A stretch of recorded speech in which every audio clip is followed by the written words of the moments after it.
এই যে live video starting এ এত স্লো হইতেছে।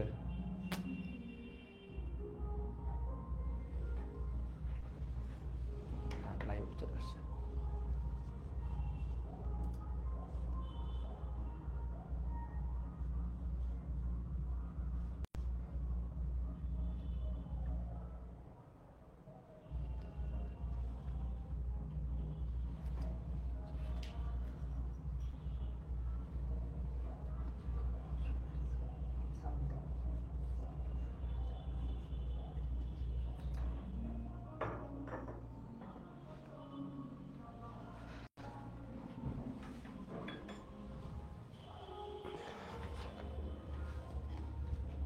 আসসালামু আলাইকুম, সবাই কেমন আছেন? আমি একটু ভিডিওটা শেয়ার করে নেই। প্রথমে একটু আমি আমার গ্রুপগুলোতে এবং আমার স্টুডেন্টদেরকে বলবো একটু ভিডিওগুলো প্রথমে আগে একটু বলবেন যে ক্যামেরাতে ঠিক দেখতে পাচ্ছেন কিনা, সাউন্ড ক্লিয়ার কিনা, এবং হচ্ছে আমাকে খুব স্পষ্ট দেখা যাচ্ছে কিনা।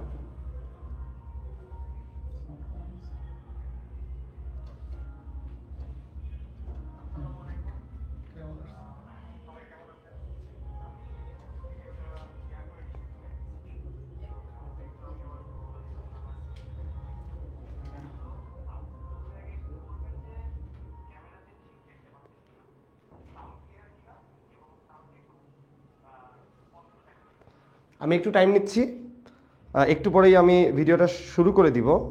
বেসিক্যালি আমি ভিডিওগুলো একটু আমাদের গ্রুপগুলোতে দিয়ে দেই এবং আপনারাও আপনাদের বন্ধু বান্ধবদেরকে মেনশন দিতে পারেন। তারপরে আমি পরিচিত হব এবং এই ক্লাসটা শুরু করব।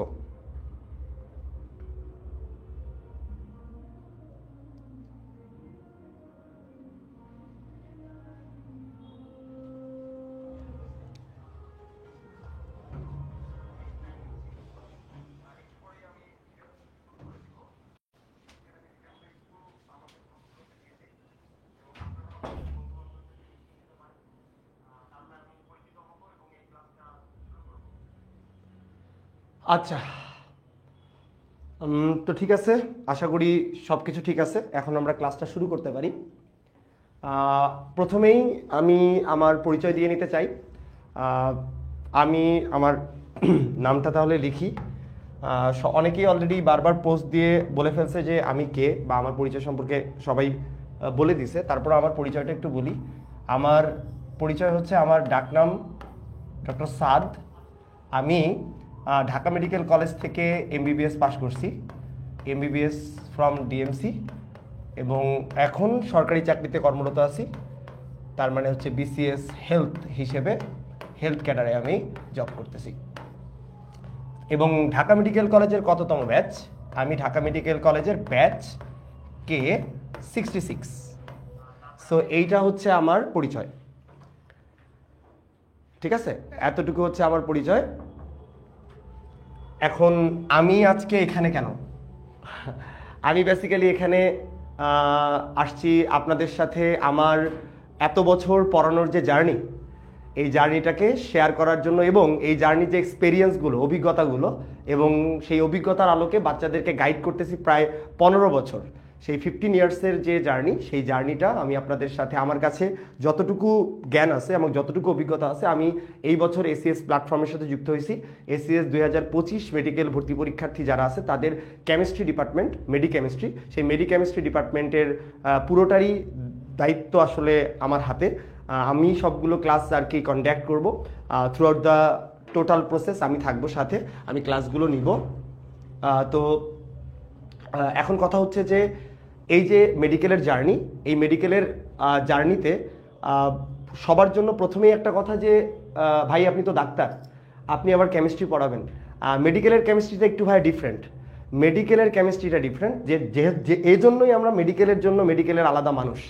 হ্যাঁ, তো তোমরা অনেক বড় বড় ভাইয়া বা অনেক যারা অনেক ডিপ লেভেলে কেমিস্ট্রি পড়ায়, এরকম ভাইয়াদের ক্লাস করে তোমরা অভ্যস্ত। হিমেল ভাইয়া বলো বা তোমাদের সঞ্জয় দাদা বলো, তাদের ক্লাস করে তোমরা অভ্যস্ত। বাট ওদের সাথে একটা ভালো রকমের পার্থক্য হচ্ছে, এটা মেডিকেল কেমিস্ট্রি বেসড ক্লাস। আজকের এই ক্লাসটা আমি নেওয়ার চেষ্টা করবো এমনভাবে যাতে এইচএসসি 24, এইচএসসি 25 এবং এইচএসসি 26 যারা সদ্য ইন্টার ফার্স্ট ইয়ারে আসো, তারাও যেন এই ক্লাসটাকে একটু রিলেট করতে পারো।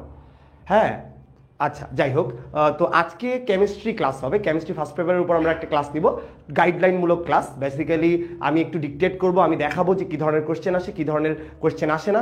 কেমিস্ট্রি সাবজেক্টটাই খুব যে আহামরি পছন্দের সাবজেক্ট সবার তা না, কিন্তু আমরা চেষ্টা করব, আমি আমার জায়গা থেকে চেষ্টা করব আমার এক্সপিরিয়েন্স থেকে আপনাদের কাছে মোটামুটি একটু সহজ করে দেওয়ার জন্য। তো আমি বিগত যত বছর ধরে পড়াচ্ছি, এই পড়ানোর এক্সপিরিয়েন্সের সাপেক্ষেই আমি আপনাদের সাথে ক্লাসটা নিয়ে আলোচনা করব। তো আজকে কোন অধ্যায় নিয়ে আমরা আলোচনা করব এটাতে আমি ডাইরেক্ট চলে যাই, বেশিক্ষণ সময় নষ্ট করব না। তো আমি চলে যাই। আমরা বেসিক্যালি আপনি দেখতেই পাচ্ছেন আমরা পর্যায়ভিত্তিক ধর্ম এবং রাসায়নিক বন্ধন এই অধ্যায়টা নিয়ে পড়াশোনা করব। আমি একটু বের করে নিই, এই যে সেই চ্যাপ্টার, এই চ্যাপ্টারটা নিয়ে আমরা কথাবার্তা বলবো। ঠিক আছে, এই চ্যাপ্টারটা নিয়ে আমরা কথাবার্তা বলবো। আশা করি সবাই দেখতে পাচ্ছেন, এই চ্যাপ্টারটা নিয়ে আমরা কথাবার্তা বলবো। এই হচ্ছে চ্যাপ্টারের নাম। ঠিক আছে, এই অধ্যায়টা নিয়ে আমরা আজকে পড়াশোনা করব, কিছুটা আপনাদেরকে আইডিয়া দিব। বেসিক্যালি এটা হাজারি স্যারের বই, হাজারি স্যারের বইয়ের পিডিএফ। আচ্ছা, আচ্ছা, তোমরা সম্বোধন করলে জমতেছে না ভাই, কমেন্ট করেন, কোনো সমস্যা নাই। আমি তুই বলতেই স্বাচ্ছন্দ্য বোধ করি, তুই করেই বলবো, যেহেতু প্রথম আসছি, একটুখানি হলেও ফর্মাল থাকতেছি, একটু পরেই হয়তোবা এই ফর্মাল ব্যাপারটা কমে যাবে, ফর্মাল ব্যাপারটা থাকবে না। আমরা তখন খুবই মানে সহজ হয়ে যাব ব্যাপারগুলোতে। তো এই হচ্ছে চ্যাপ্টার। আমি আগেই বইয়ের কোনো কিছু দেখাতে যাচ্ছি না, তোমাদেরকে এতটুকু বলতে চাই, এতটুকু বিশ্বাস রাখো, যেহেতু আমি 15 ইয়ার্স ধরে পড়াই, এখানে অনেক ছাত্রছাত্রী যারা আছে, আমার অনেক চান্স পাওয়া স্টুডেন্টরাও হয়তো বা দেখবে, অনেকে কমেন্ট করবে, তাদেরকে এই অধ্যায়গুলো আমি পড়াইছি আর তাদেরকে গাইড করছি, তারা অনেকেই কমেন্টগুলো করবে, তাদেরকে অবশ্যই আমি শুভকামনা জানাই। আর ক্লাসটা সবাইকে, বাকি যারা ভিডিওটা দেখতেছো, ক্লাসটা সবাইকে করার জন্য অনুরোধ করব। দেখো কতটুকু তোমাকে আমরা উপকার করতে পারি। আর এতটুকু বলি ভাই, যা পড়াবো, যতটুকু পড়াবো, এগুলো আপনার পরীক্ষায় থাকবে, এগুলো তোদের পরীক্ষায় থাকবে। এগুলো বিগত 15 বছরের এক্সপিরিয়েন্সের সাপেক্ষে বলতেছি। মেডিকেলে পরীক্ষা দেয়, ঢাকা ইউনিভার্সিটিতে পরীক্ষা দেয়, যে কোনো বিশ্ববিদ্যালয়ে পরীক্ষা দেয়, সব জায়গায় এই প্রশ্নগুলোই ঘুরে ফিরে বারবার আসে। ঠিক আছে, তো কেমিস্ট্রি বেসিকও লাগবে এবং এমসিকিউ এর জন্য কি পড়তে হবে এটা আমরা দেখাবো। ঠিক আছে, আচ্ছা আসেন তাহলে আমরা বইয়ের মধ্যে না যাই, আমরা চলে যাই আমাদের নোটে। এই জিনিসটার আর দরকার নেই। সো এটা আমার পরিচয়, যারা জানো না তাদেরকে আবার বলি, আমি ডাক্তার সাদ, ঢাকা মেডিকেল কলেজ থেকে এমবিবিএস পাস করছি। সদ্য যারা জয়েন করলো, আমি বিসিএস এ জয়েন করে, আমার ব্যাচ হচ্ছে K66, এটা হচ্ছে ঢাকা মেডিকেলের ব্যাচ ভাইয়া। যারা অনেকে যে K66 কি, এখন ঢাকা মেডিকেল কলেজে এই বছর K82 82তম ব্যাচ ঢাকা মেডিকেল কলেজে তোমার হচ্ছে ভর্তি হয়েছে। তো চলো আমরা ক্লাসটা শুরু করি। সেইটার আমাদের আর দরকার নেই, এটা আমরা এখন সরাই দিই। ওকে, সো আমরা এখন ক্লাস শুরু করতে পারি। ভাই অধ্যায়ের নাম কি? পর্যায়ভিত্তিক ধর্ম এবং রাসায়নিক বন্ধন। তো পর্যায়ভিত্তিক ধর্ম এবং রাসায়নিক বন্ধন এই অধ্যায়ের মধ্যে প্রথমেই তোমার খুব ক্লিয়ার আইডিয়া থাকতে হবে পর্যায় সারণী জিনিসটা কি। পর্যায় সারণী জিনিসটা কি, তাহলে আসেন আমরা একটু পর্যায় সারণী সম্পর্কে একটু আইডিয়া নেই। তো পর্যায় সারণী আমাদের এই যে এখন পর্যন্ত যতগুলো মৌল আবিষ্কৃত হয়েছে তাদেরকে নিয়ে আলোচনা করার সুবিধার্থে, তাদেরকে বিভিন্ন গ্রুপ বা পর্যায়ে ভাগ করে আলোচনা করার জন্য তৈরি করা একটা সারণী। তো এই পর্যায় সারণী তৈরি করছেন প্রথমকে, জনককে। তো জনকের নাম আমরা মোটামুটি সবাই কম বেশি জানি, 9-10 লেভেলেই পড়ছো। তারপরে আমরা একদম গোড়া থেকে বলছি, 26 ব্যাচও কিন্তু হেল্প করবে। 26 ব্যাচের যারা আসো সবাই এই অধ্যায়টা মোটামুটি পড়ছো, 24-এর যারা আসো তারাও দেখবা, বিশেষ করে 25 ব্যাচ। তাহলে জনকের নাম হচ্ছে মেন্ডেলিভ। আমরা জানি পর্যায় সারণীর জনকের নাম হচ্ছে মেন্ডেলিভ। এবং মেন্ডেলিভ যখন পর্যায় সারণীটা দিচ্ছেন, এটা হচ্ছে 1869 সাল। 1869 সালে তখন পর্যন্ত আবিষ্কৃত মৌল ছিল কয়টা? 63টা। এই 63টা মৌলকে উনি কতগুলো পর্যায় এবং কতগুলো গ্রুপে ভাগ করে আলোচনা করছিলেন। ওনার পর্যায় সারণীতে পর্যায় ছিল, ওনার পর্যায় সারণীতে পর্যায় ছিল কয়টা? ওনার পর্যায় সারণীতে পর্যায় ছিল হচ্ছে 12টা। আর গ্রুপ ছিল কয়টা? গ্রুপ ছিল হচ্ছে 8টা। তো আপনারা সবাই কোনটা জেনে অভ্যস্ত? দেখেন এইটা কেন মনে রাখবো, বা এটা ভর্তি পরীক্ষার জন্য কেন ইম্পর্টেন্ট, কেন ভাই এটা দিয়ে শুরু করতেছেন? দিস ইজ ইম্পর্টেন্ট, এগুলো পরীক্ষা আসছে। উনি পর্যায় সারণীর জনক, উনি পর্যায় কতগুলো রাখছিলেন, গ্রুপ কতগুলো রাখছিলেন, এটা না জেনে তোমার সামনে যাওয়া যাবে না। উনি যে পর্যায় সারণীর মৌলগুলোকে সাজাইছিলেন তার তো অবশ্যই কোনো না কোনো ভিত্তি ছিল। কিসের উপর ভিত্তি করে উনি পর্যায় সারণীকে সাজাইছিলেন? তার মূল ভিত্তি ছিল, তার পর্যায় সারণীর মূল ভিত্তি ছিল ভাইয়া পারমাণবিক ভর। পারমাণবিক ভরের উপর ভিত্তি করে উনি পর্যায় সারণীকে তৈরি করছিলেন। এতটুকু তুমি জেনে রাখবা, এতটুকু তোদের জানতেই হবে ভাই মেন্ডেলিফের পর্যায় সারণী সম্পর্কে। এখন আমরা যেটা পর্যায় সারণী পড়তেছি এটাকে বলা হয় আধুনিক পর্যায় সারণী বা আধুনিক দীর্ঘ পর্যায় সারণী। এটা হচ্ছে একটু বড় সরস পর্যায় সারণী। কেন বড় পর্যায় সারণী? আপনারা সবাই জানেন যে এখানে আমাদের বর্তমানে আবিষ্কৃত এবং অনুমোদিত মৌলের সংখ্যা কত?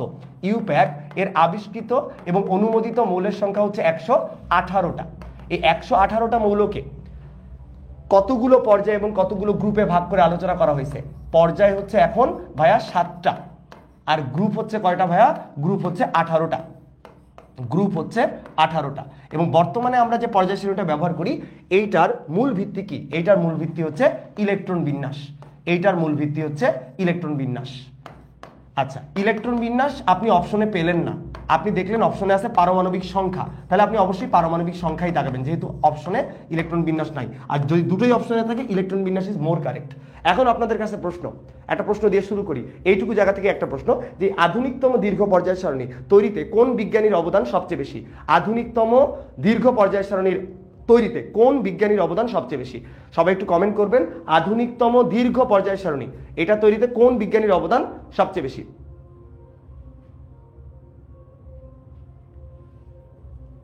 আচ্ছা, যারা জানেন না বা যারা কমেন্ট করবেন তাদের জ্ঞাতার্থে বলে দেই, আধুনিকতম দীর্ঘ পর্যায় সারণী তৈরিতে বিজ্ঞানী বোরের অবদান সবচেয়ে বেশি। এই জন্য এটাকে বোরের সারণীয় বলা হয়। কার সারণী বলা হয়? বোরের সারণীয় বলা হয়। সো আমি 1 মিনিটে একটু রিপিট করি কথাটা, যারা মাত্র জয়েন করলা। আমরা পর্যায়ভিত্তিক ধর্ম এবং রাসায়নিক বন্ধন চ্যাপ্টারটা স্টার্ট করছি। এই পর্যায়ভিত্তিক ধর্ম এবং রাসায়নিক বন্ধন যে চ্যাপ্টারটা, এই চ্যাপ্টারটাতে আমরা পর্যায় সারণী সম্পর্কে একটু স্টার্ট করে নিলাম, পর্যায় সারণী সম্পর্কে একটু জানার চেষ্টা করতেছি। পর্যায় সারণীর জনককে দিমিত্রি মেন্ডেলিভ 1869 সালে তখন পর্যন্ত আবিষ্কৃত 63টা মৌল, এই 63টা মৌলকে নিয়ে উনি পর্যায় সারণী তৈরি করছিলেন, যার মূল ভিত্তি ছিল পারমাণবিক ভর। ওনার পর্যায় সারণীতে পর্যায় ছিল 12টা, গ্রুপ ছিল 8টা। আর আধুনিক দীর্ঘ পর্যায় সারণী যেখানে 118টা মৌল আছে, সেই 118টা মৌলের জন্য পর্যায় হচ্ছে 7টা, গ্রুপ হচ্ছে 18টা, যার মূল ভিত্তি ইলেকট্রন বিন্যাস অথবা পারমাণবিক সংখ্যা। ইলেকট্রন বিন্যাস ইজ মোর কারেক্ট। এই পর্যায় সারণী তৈরিতে বিজ্ঞানী নিলস বোরের অবদান সবচেয়ে বেশি। অনেকেই বোর অ্যান্সার করছো, তারা রাইট। এই সারণীর অপর নাম হচ্ছে বোরের সারণী। তাহলে আমরা এখন পরবর্তী স্লাইডে চলে যেতে পারি। সবাইকে বলবো তোমরা নোট করবা, নোট করলে তোমার লাভ হবে। যা পড়বো, যা পড়াবো, যা পড়াচ্ছি, যা লিখাবো, তুমি এতটুকু কনফিডেন্ট থাকো এখান থেকে তুমি প্রশ্ন কমন পাবা। সেটা তুমি এইচএসসিতে পাবা, তুমি সেটা অ্যাডমিশন টেস্টে পাবা, তুমি তোমার কলেজের পরীক্ষাতেও পাবা। এখন আসলে আমরা পর্যায় সারণী ইলেকট্রন বিন্যাসের উপর ভিত্তি করে পর্যায় সারণীকে আমরা জানি 4টা ব্লকে ভাগ করে আলোচনা করা হয়। কারণ তোমরা সবাই জানো যে পর্যায় সারণীতে যে মৌলগুলো আছে তাদেরকে অন দ্য বেসিস অফ কোন ইলেকট্রনটা সর্বশেষ ইলেকট্রনটা, একটা পরমাণুর ইলেকট্রন বিন্যাস করতে গিয়ে সর্বশেষ ইলেকট্রনটা কোন অরবিটালে প্রবেশ করে, তার উপর ভিত্তি করে 4টা ব্লকে ভাগ করা হয়। S, P, D, F. কারণ আমরা জানি অরবিটালই আছে হচ্ছে 4টা, আমরা ইলেকট্রন বিন্যাস করতে অরবিটাল লাগে 4টা। হ্যাঁ, এস, পি, ডি, এফ। তাই আমাদের পর্যায় সারণীতে মৌলগুলোকে আমরা 4টা ব্লকে ভাগ করে আলোচনা করি। এস ব্লক মৌল, পি ব্লক মৌল, ডি ব্লক মৌল এবং হচ্ছে এফ ব্লক মৌল। আচ্ছা, এখন কথা হচ্ছে ভাইয়া, আমি এইটা শুরু করার আগে তোমাকে একটা প্রাইমারি আইডিয়া দিতে চাই। একটা ছোট্ট পর্যায় সারণী, একটা ছোট্ট ইমেজ যদি আমরা নেই, যে একটা পর্যায় সারণীর ছোট্ট ইমেজ। আমি জানি প্রত্যেকেই পর্যায় সারণী দেখছো, বাট পর্যায় সারণীতে কোথায় কোন ব্লকের মৌলগুলো আছে, হাতের বাম ডান অনেক ইম্পর্টেন্ট। কারণ পরীক্ষায় প্রশ্ন আসে যে একটা গ্রুপের নিচের দিকে গেলে বা একটা পর্যায়ে বাম থেকে ডানে গেলে কি কি পরিবর্তন ঘটে। এগুলো আমরা অনেকেই পারি, কিন্তু তারপরেও ভুল হয়। আমরা একটু ব্লকগুলো যদি চিনে রাখি কোথায় কোনটা আছে, তাহলে এই প্রশ্নগুলোর উত্তর দেওয়া খুবই সহজ। একটু খেয়াল করো, আমরা জানি যে পর্যায় সারণীতে একদম হাতের বাম দিকে থাকে হচ্ছে এস ব্লক মৌল, মাঝামাঝি থাকে হচ্ছে ডি ব্লক মৌল, আর ডান দিকে থাকে হচ্ছে পি ব্লক মৌল। আপনি এতটুকু মনে রাখেন এস, ডি, পি। আর পর্যায় সারণীর নিচে আলাদা করে ছোট করে আলাদা করে স্থান দেওয়া থাকে হচ্ছে এফ ব্লকের মৌলগুলোকে। তাহলে পর্যায় সারণী কিভাবে সাজানো ভাইয়া? বামে এস, মাঝে ডি, ডানে পি, নিচে এফ। আবার বলি, বামে এস, মাঝে ডি, ডানে পি, নিচে এফ। এই জিনিসটা আগে মাথায় রাখেন। এই জিনিসটা যেহেতু মাথায় রাখতেছেন, যখন মাথায় রাখবেন তখন আপনার জন্য বাকি কাজগুলো সহজ হবে। আচ্ছা, আমাদের এখন আর এটার দরকার নেই, আমরা এটাকে সরাই দিয়ে আমরা আজকের আলোচনার আরেকটা অংশে চলে যাই। চলো, তো আরেকটা অংশ কি? এই যে S block, P block, D block, F block মৌল। প্রথম প্রশ্ন এখান থেকে হয় যে কোন গ্রুপের আর কি নাম আছে। এক একটা গ্রুপের একাধিক নাম থাকে, অপর নাম। সেই নামগুলো থেকে প্রশ্ন আসে। কি প্রশ্ন আসতে পারে? যে কোন গ্রুপে কতগুলো মৌল থাকে, কোন গ্রুপে কতগুলো মৌল থাকে। দেন আরেকটা প্রশ্ন আসে যে এই গ্রুপের মৌল নয় কোনটি, এরকম প্রশ্ন। তাহলে 3টা লেভেলের কোয়েশ্চেনকে আমরা সলভ করার এখন চেষ্টা করব।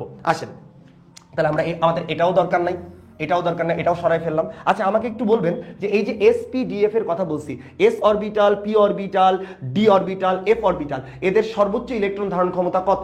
এস অরবিটালের ইলেকট্রন ধারণ ক্ষমতা সর্বোচ্চ 2টা, পি এর 6টা, ডি এর 10টা, এফ এর কয়টা? 14টা।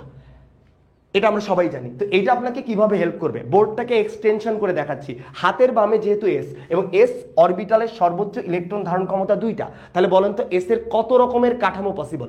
এস এর 2 রকমের কাঠামো পসিবল ভাইয়া, আইদার NS1 অথবা NS2। আপনি আমাদের বলেন, আপনারা আমাকে বলেন NS3 কি হয়? NS3 জীবনে নাম শুনছেন? তাহলে NS3 কিন্তু হয় না। তাহলে যোজ্যতা স্তরের কাঠামো 2 রকমের হতে পারে, NS1 NS2। তাহলে অবভিয়াসলি এস ব্লকের অন্তর্গত গ্রুপ কয়টা হবে? এস ব্লকের অন্তর্গত গ্রুপ হচ্ছে 2টা। তাহলে যাদের কাঠামো NS1 তাদেরকে আমরা বলি গ্রুপ 1, যাদের কাঠামো NS2 তাদেরকে আমরা বলি গ্রুপ 2। তাহলে গ্রুপ 1 এর কাঠামো হচ্ছে NS1 যোজ্যতা স্তরের, গ্রুপ 2 এর যোজ্যতা স্তরের কাঠামো হচ্ছে NS2। আচ্ছা, ভালো কথা। এস অরবিটালের সর্বোচ্চ ইলেকট্রন ধারণ ক্ষমতা 2টা, তাই তার গ্রুপ যদি 2টা হয়, বুদ্ধি খাটান। ডি অরবিটাল এর সর্বোচ্চ ইলেকট্রন ধারণ ক্ষমতা 10টা, তাহলে ডি এর অন্তর্গত গ্রুপ কয়টা থাকবে? ডি এর অন্তর্গত গ্রুপ কয়টা থাকবে? তাহলে ডি এর অন্তর্গত গ্রুপ থাকবে ভাইয়া 10টা। গ্রুপ 3 থেকে গ্রুপ 12 পর্যন্ত সবগুলো এরা হচ্ছে ডি ব্লকের অন্তর্গত হবে, কারণ এদের কাঠামো D1 থেকে আমি D10 পর্যন্ত 10টা কাঠামো পেতে পারি। D1 থেকে D10 এভাবে যদি প্রত্যেকটা কাঠামোর জন্য একটা করে গ্রুপ চিন্তা করি, তাহলে 10টা গ্রুপ হবে। তাহলে গ্রুপ 1, গ্রুপ 2 এস এর অন্তর্গত, গ্রুপ 3 থেকে 12 কিসের অন্তর্গত? ডি এর অন্তর্গত। 12র পরে দেখেন, হিসাব করেন, 13, 14, 15, 16, 17, 18, এখানে কয়টা গ্রুপ আছে ভাইয়া? 6টা গ্রুপ আছে। তাহলে এই 6টা গ্রুপ অঙ্ক তো মিলবেই ভাই। P6 পি অরবিটালের সর্বোচ্চ ইলেকট্রন ধারণ ক্ষমতা 6টা, তাহলে পি ব্লকের অন্তর্গত গ্রুপ কয়টা থাকবে ভাইয়া? 6টা। তাহলে আমরা একটু গ্রুপগুলোর নাম লিখে ফেলি। Group 13, group 14, group 15, group 16, group 17 এবং গ্রুপ 18। এই হচ্ছে পর্যায় সারণীর এস ডি পি এর গ্রুপের বিন্যাস। এতটুকু ক্লিয়ার? এখন আসেন আমরা প্রত্যেকটা গ্রুপের অপর নামের কথা বলতেছিলাম। তো গ্রুপ 1 এর অপর নাম কি? গ্রুপ 1 এর অপর নাম ছোটবেলা থেকে পড়তেছেন ভাইয়া, গ্রুপ 1 এর অপর নাম হচ্ছে ক্ষার ধাতু। গ্রুপ 1 এর অপর নাম হচ্ছে ক্ষার ধাতু। এই সিম্পল প্রশ্ন পরীক্ষা আসে ভাইয়া, সিম্পল প্রশ্ন ভুল করা যাবে না। গ্রুপ 2 এর অপর নাম কি? গ্রুপ 2 এর অপর নাম হচ্ছে মৃৎ ক্ষার ধাতু। মাটিতে পাওয়া যায় এবং ক্ষারধর্মী, মাটিতে পাওয়া যায় এবং ক্ষারধর্মী, অ্যালকালি আর্থ মেটাল। ইংরেজি নাম সহ পড়বেন, ভর্তি পরীক্ষাগুলোতে ইংরেজি টার্মিনোলজি দিয়ে কোশ্চেন হয়। হ্যাঁ, বিশেষ করে মেডিকেল ভর্তি পরীক্ষাগুলোতে ওরা বাংলাটা তোমার হচ্ছে অনেক ক্ষেত্রে বাংলার জায়গায় ইংরেজিতেই পুরো অপশনটা থাকে, ঢাকা ইউনিভার্সিটির প্রশ্নগুলোতেও। আচ্ছা, এখন আসেন যে মৃৎ ক্ষার ধাতু বলা হয়। গ্রুপ 18, 17, 16, 15 এদেরও কিন্তু আলাদা আলাদা নাম আছে। গ্রুপ 18-র অপর নাম কি বলেন তো? গ্রুপ 18-র অপর নাম ভাই আমরা তো জানি, গ্রুপ 18-র অপর নাম হচ্ছে নিষ্ক্রিয় গ্যাস। আমার প্রশ্ন আপনাদের কাছে, নিষ্ক্রিয় গ্যাস ছাড়াও গ্রুপ 18-র আর কি কি নাম আছে? নিষ্ক্রিয় গ্যাস ছাড়াও গ্রুপ 18-র আর কি কি নাম আছে? গ্রুপ 18-র আরো আর কি কি নাম আছে? আচ্ছা, আমি একটু স্লো পড়াচ্ছি, সমস্যা নেই। গ্রুপ 18-র আর কি কি নাম আছে? গ্রুপ 18-র আর কি কি নাম আছে?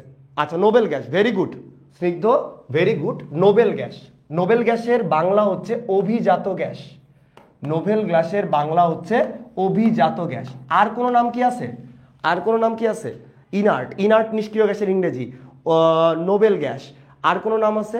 আচ্ছা, আরেকটা নাম হচ্ছে বিরল গ্যাস। আপনি প্রত্যেকটারই ইংরেজি সহ চিন্তা করেন, তাহলেই হয়ে যাবে।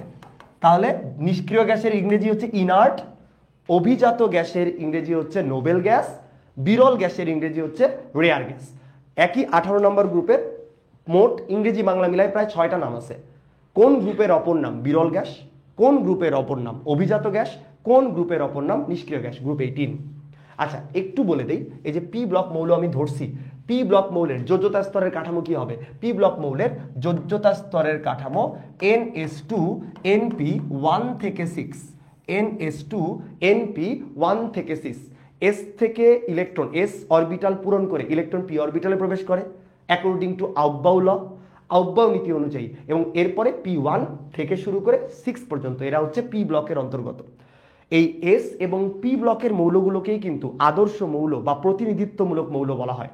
আদর্শ মৌল বা প্রতিনিধিত্বমূলক মৌল বলা হয়। কেন কেন প্রতিনিধিত্বমূলক বা আদর্শ মৌল বলা হয়? দেখো, ইলেকট্রন বিন্যাসের ক্ষেত্রে এস এবং পি এর মৌলগুলোই কিন্তু সেই আউবাউ নীতি মানে বিল্ডিং আপ, নিম্ন শক্তির স্তর পূরণ করে উচ্চ শক্তির স্তর পূরণ করার সেই সূত্র বা সেই ধারাবাহিকতা মেনে চলে। তাই এস এবং পি ব্লকের মৌলগুলোকে আমরা আদর্শ প্রতিনিধিত্বমূলক মৌল বা রিপ্রেজেন্টেটিভ এলিমেন্টস বলি। আদর্শ বা প্রতিনিধিত্বমূলক মৌল বা রিপ্রেজেন্টেটিভ এলিমেন্টস বলি। আচ্ছা, এখন এখানে একটু অবজার্ভ করেন, NS2 NP1 থেকে 6 ইলেকট্রন বিন্যাস বা যোজ্যতা স্তরের কাঠামো। তুমি যখন বলতেছো গ্রুপ 13 তখন তার যোজ্যতা স্তরের কাঠামো কেমন হবে? তখন তার যোজ্যতা স্তরের কাঠামো NH2NP1। আচ্ছা, এখানে অনেকেই যারা একদম শুরুর দিকে আসো তাদের একটু খটকা লাগে, ভাই NH2NP1 আমি ক্যালকুলেট করলে তো 2 আর 1 3 হয়। ভাই রে, মাঝখানে ডি ব্লকের 10টা গ্রুপ আছে, তাহলে আমি এস থেকে যখন পিতে যাচ্ছি মাঝখানে কিন্তু 10টা গ্রুপকে জাম্প করতেছি, তাই এখানে যতগুলো ইলেকট্রন থাকবে তার সাথে 10 যোগ করলে তার গ্রুপ পাওয়া যায়। তাহলে পি ব্লকের মৌলের ক্ষেত্রে যোজ্যতা স্তরের কাঠামোতে যা থাকবে তার সাথে 10 যোগ করলে তার গ্রুপ পাওয়া যায়, এটাই হচ্ছে লজিক। তাহলে 13 NH2NP1 অবভিয়াস, 14 কত হবে? NH2NP2। আমরা যোজ্যতা স্তরের কাঠামোগুলো শেষ করে দিই, তাহলে 15 কি হবে? NH2NP3। 16 কি হবে? NH2NP4। এভাবে 17 NH2NP5, 18 NH2NP6। এই হচ্ছে আপনাদের কাঠামোগুলো। এখন আসেন, আমি 18 নম্বর গ্রুপের অপর নাম বলে দিছি, নিষ্ক্রিয় গ্যাস বা বিরল গ্যাস বা অভিজাত গ্যাস। একটা প্রশ্ন করি, 17 নম্বর গ্রুপের অপর নাম কি? অ্যান্সার করেন সবাই। 17 নম্বর গ্রুপের অপর নাম কি? সবাই অ্যান্সার করেন। 17 নম্বর গ্রুপের নাম কি? আচ্ছা, তো 17 নম্বর গ্রুপের নাম হচ্ছে, আমরা সবাই ছোটবেলা থেকে পড়তেছি, হ্যালোজেন। হ্যালোজেন 17 নম্বর গ্রুপের অপর নাম কি? হ্যালোজেন। এই হ্যালোজেন শব্দের অর্থ কি? হ্যালোজেন শব্দের অর্থ হচ্ছে সামুদ্রিক লবণ উৎপাদনকারী। হ্যালোজেন শব্দের অর্থ কি? সামুদ্রিক লবণ উৎপাদনকারী। জেন শব্দের মানে কিন্তু উৎপন্নকারী। তাহলে হ্যালোজেন শব্দের অর্থ হচ্ছে সামুদ্রিক লবণ উৎপাদনকারী। একইভাবে আমি আপনাদেরকে জিজ্ঞেস করি 16 নম্বর গ্রুপের অপর নাম কি? 16 নম্বর গ্রুপের অপর নাম হচ্ছে চ্যালকোজেন। 16 নম্বর গ্রুপের অপর নাম হচ্ছে চ্যালকোজেন। চ্যালকোজেন হচ্ছে আকরিক উৎপন্নকারী। চ্যালকোজেন হচ্ছে আকরিক উৎপন্নকারী। চ্যালকোজেন হচ্ছে আকরিক উৎপন্নকারী। সবাই একটু খেয়াল করবা, এই জিনিসগুলোই কিন্তু পরীক্ষায় আসে। আকরিক উৎপন্নকারী, এই জিনিসগুলোই পরীক্ষায় আসে। আচ্ছা, গ্রুপ 15 তারও কিন্তু অপর নাম আছে। বলেন গ্রুপ 15 এর অপর নাম কি? গ্রুপ 15 এর অপর নাম কি? গ্রুপ 15 এর অপর নাম হচ্ছে নিকটোজেন। নিকটোজেন, নিকটোজেন। আবার নামের শেষে জেন আছে, জেন মানে উৎপন্নকারী। এই যে নিকটোজেন, নিকটোজেনের মানে হচ্ছে শ্বাসরোধকারী। শ্বাসরোধকারী। এইচএসসি লেভেলে এতটুকুই লাগে, অন্যগুলোর ওভাবে লাগে না। আরো কিছু ব্যাপার আছে, যেমন তোমার হচ্ছে গ্রুপ 11 যেটা, তাদেরকে মুদ্রা ধাতু বলে, এরকম আরো পড়তে পারো। বাট তুমি দেখবা বা তোমরা দেখবা ঘুরে ফিরে এইগুলোই পরীক্ষায় আসে। আপনাকে এটাও বুঝতে হবে যে আমি পড়বো, কিন্তু আমাকে কোন জিনিসগুলো ভুলে না, মানে ভুলে যাওয়া যাবেই না, এই জিনিসগুলো কিন্তু ভোলা যাবে না। আপনি 26 ব্যাচে পড়েন, আপনি 25 ব্যাচে পড়েন, আপনি 24 ব্যাচে পড়েন, যে ব্যাচেরই হন, আপনি এই কোশ্চেনগুলো মিস করলে আপনি কিন্তু ভর্তি পরীক্ষায় খারাপ করবেন। ভাই কঠিন জিনিস পারবেন, ঠিক আছে, ভালো কথা, কিন্তু সহজ জিনিস ভুল করবেন, আপনি চান্স পাবেন না। সহজ জিনিস লিখলে বা সহজ জিনিস ভুল করলে আপনার কিন্তু চান্স হবে না। আচ্ছা, বলতেছে একটু চিকন করে নিতে। আচ্ছা ঠিক আছে, থ্যাংক ইউ। যে কোনো সাজেশন আমার, শোনেন ভাই আমি একটু বলি, আমার অফলাইনে বা আমার এই সেট আপে ক্লাসগুলো নতুন, এই সেট আপের সাথে কিন্তু আমি অভ্যস্ত না। এই সেট আপে কিন্তু আমি অভ্যস্ত না, আমি সামনে স্টুডেন্ট নিয়ে পড়ায় খুবই অভ্যস্ত। তো এই জন্য আমার জন্য একটুখানি ডিফিকাল্ট হচ্ছে, আমার জন্য এটা আস্তে আস্তে ঠিক হয়ে যাবে। বাট আমি এতটুকু কথা দিচ্ছি, পড়ার ব্যাপারে কোনো ছাড় হবে না। আমি পড়াবো পড়াবো এবং যা পড়াবো পরীক্ষায় থাকবে।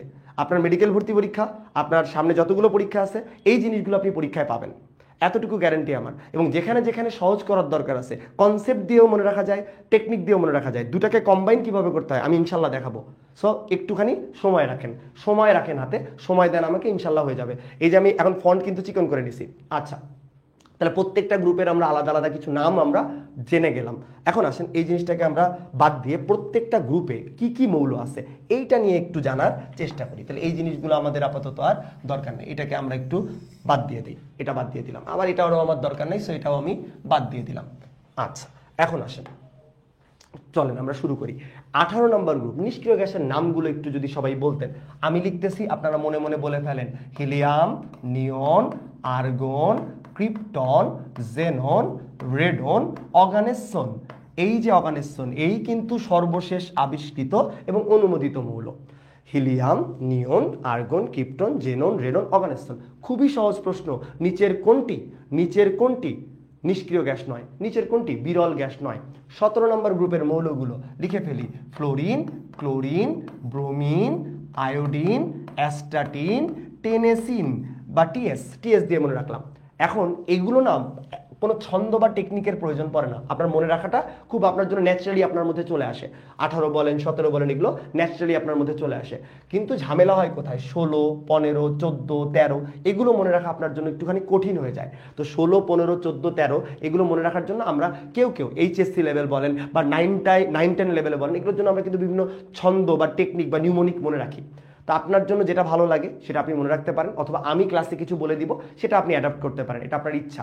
তো আমরা গ্রুপ 16 জন্য টেকনিক বলি, ও এস এস ই তে পড়লো, পড়ে না পড়লো। আমরা পরীক্ষার নামই চেঞ্জ করে দিছি, খেয়াল করেন টেকনিকটা দেখি। তাহলে টেকনিকটা একটু অন্য কালার দিয়ে লিখি, অন্য কালার দিয়ে দেখি। টেকনিকটা কি? এই যে এখানে পাশে লিখতেছি ও এস এস ই, পরীক্ষার নামই চেঞ্জ করে দিছি, কারণ আমাকে তো SSC বললে স্ক্যান্ডিনিয়াম হয়ে যায়। SSC তে পড়লো, পড়লো কেন? ওতে অক্সিজেন, এস তে সালফার, SE তে সেলেনিয়াম, তে টেলুরিয়াম, পড়লোতে পোলোনিয়াম, আর লোতে হচ্ছে লিভারমোরিয়াম। আশা করি বুঝতে পারছেন। এটা হচ্ছে টেকনিক, চাইলে নোট করে রাখতে পারেন, যার দরকার, যার দরকার নেই সে স্কিপ করতে পারেন।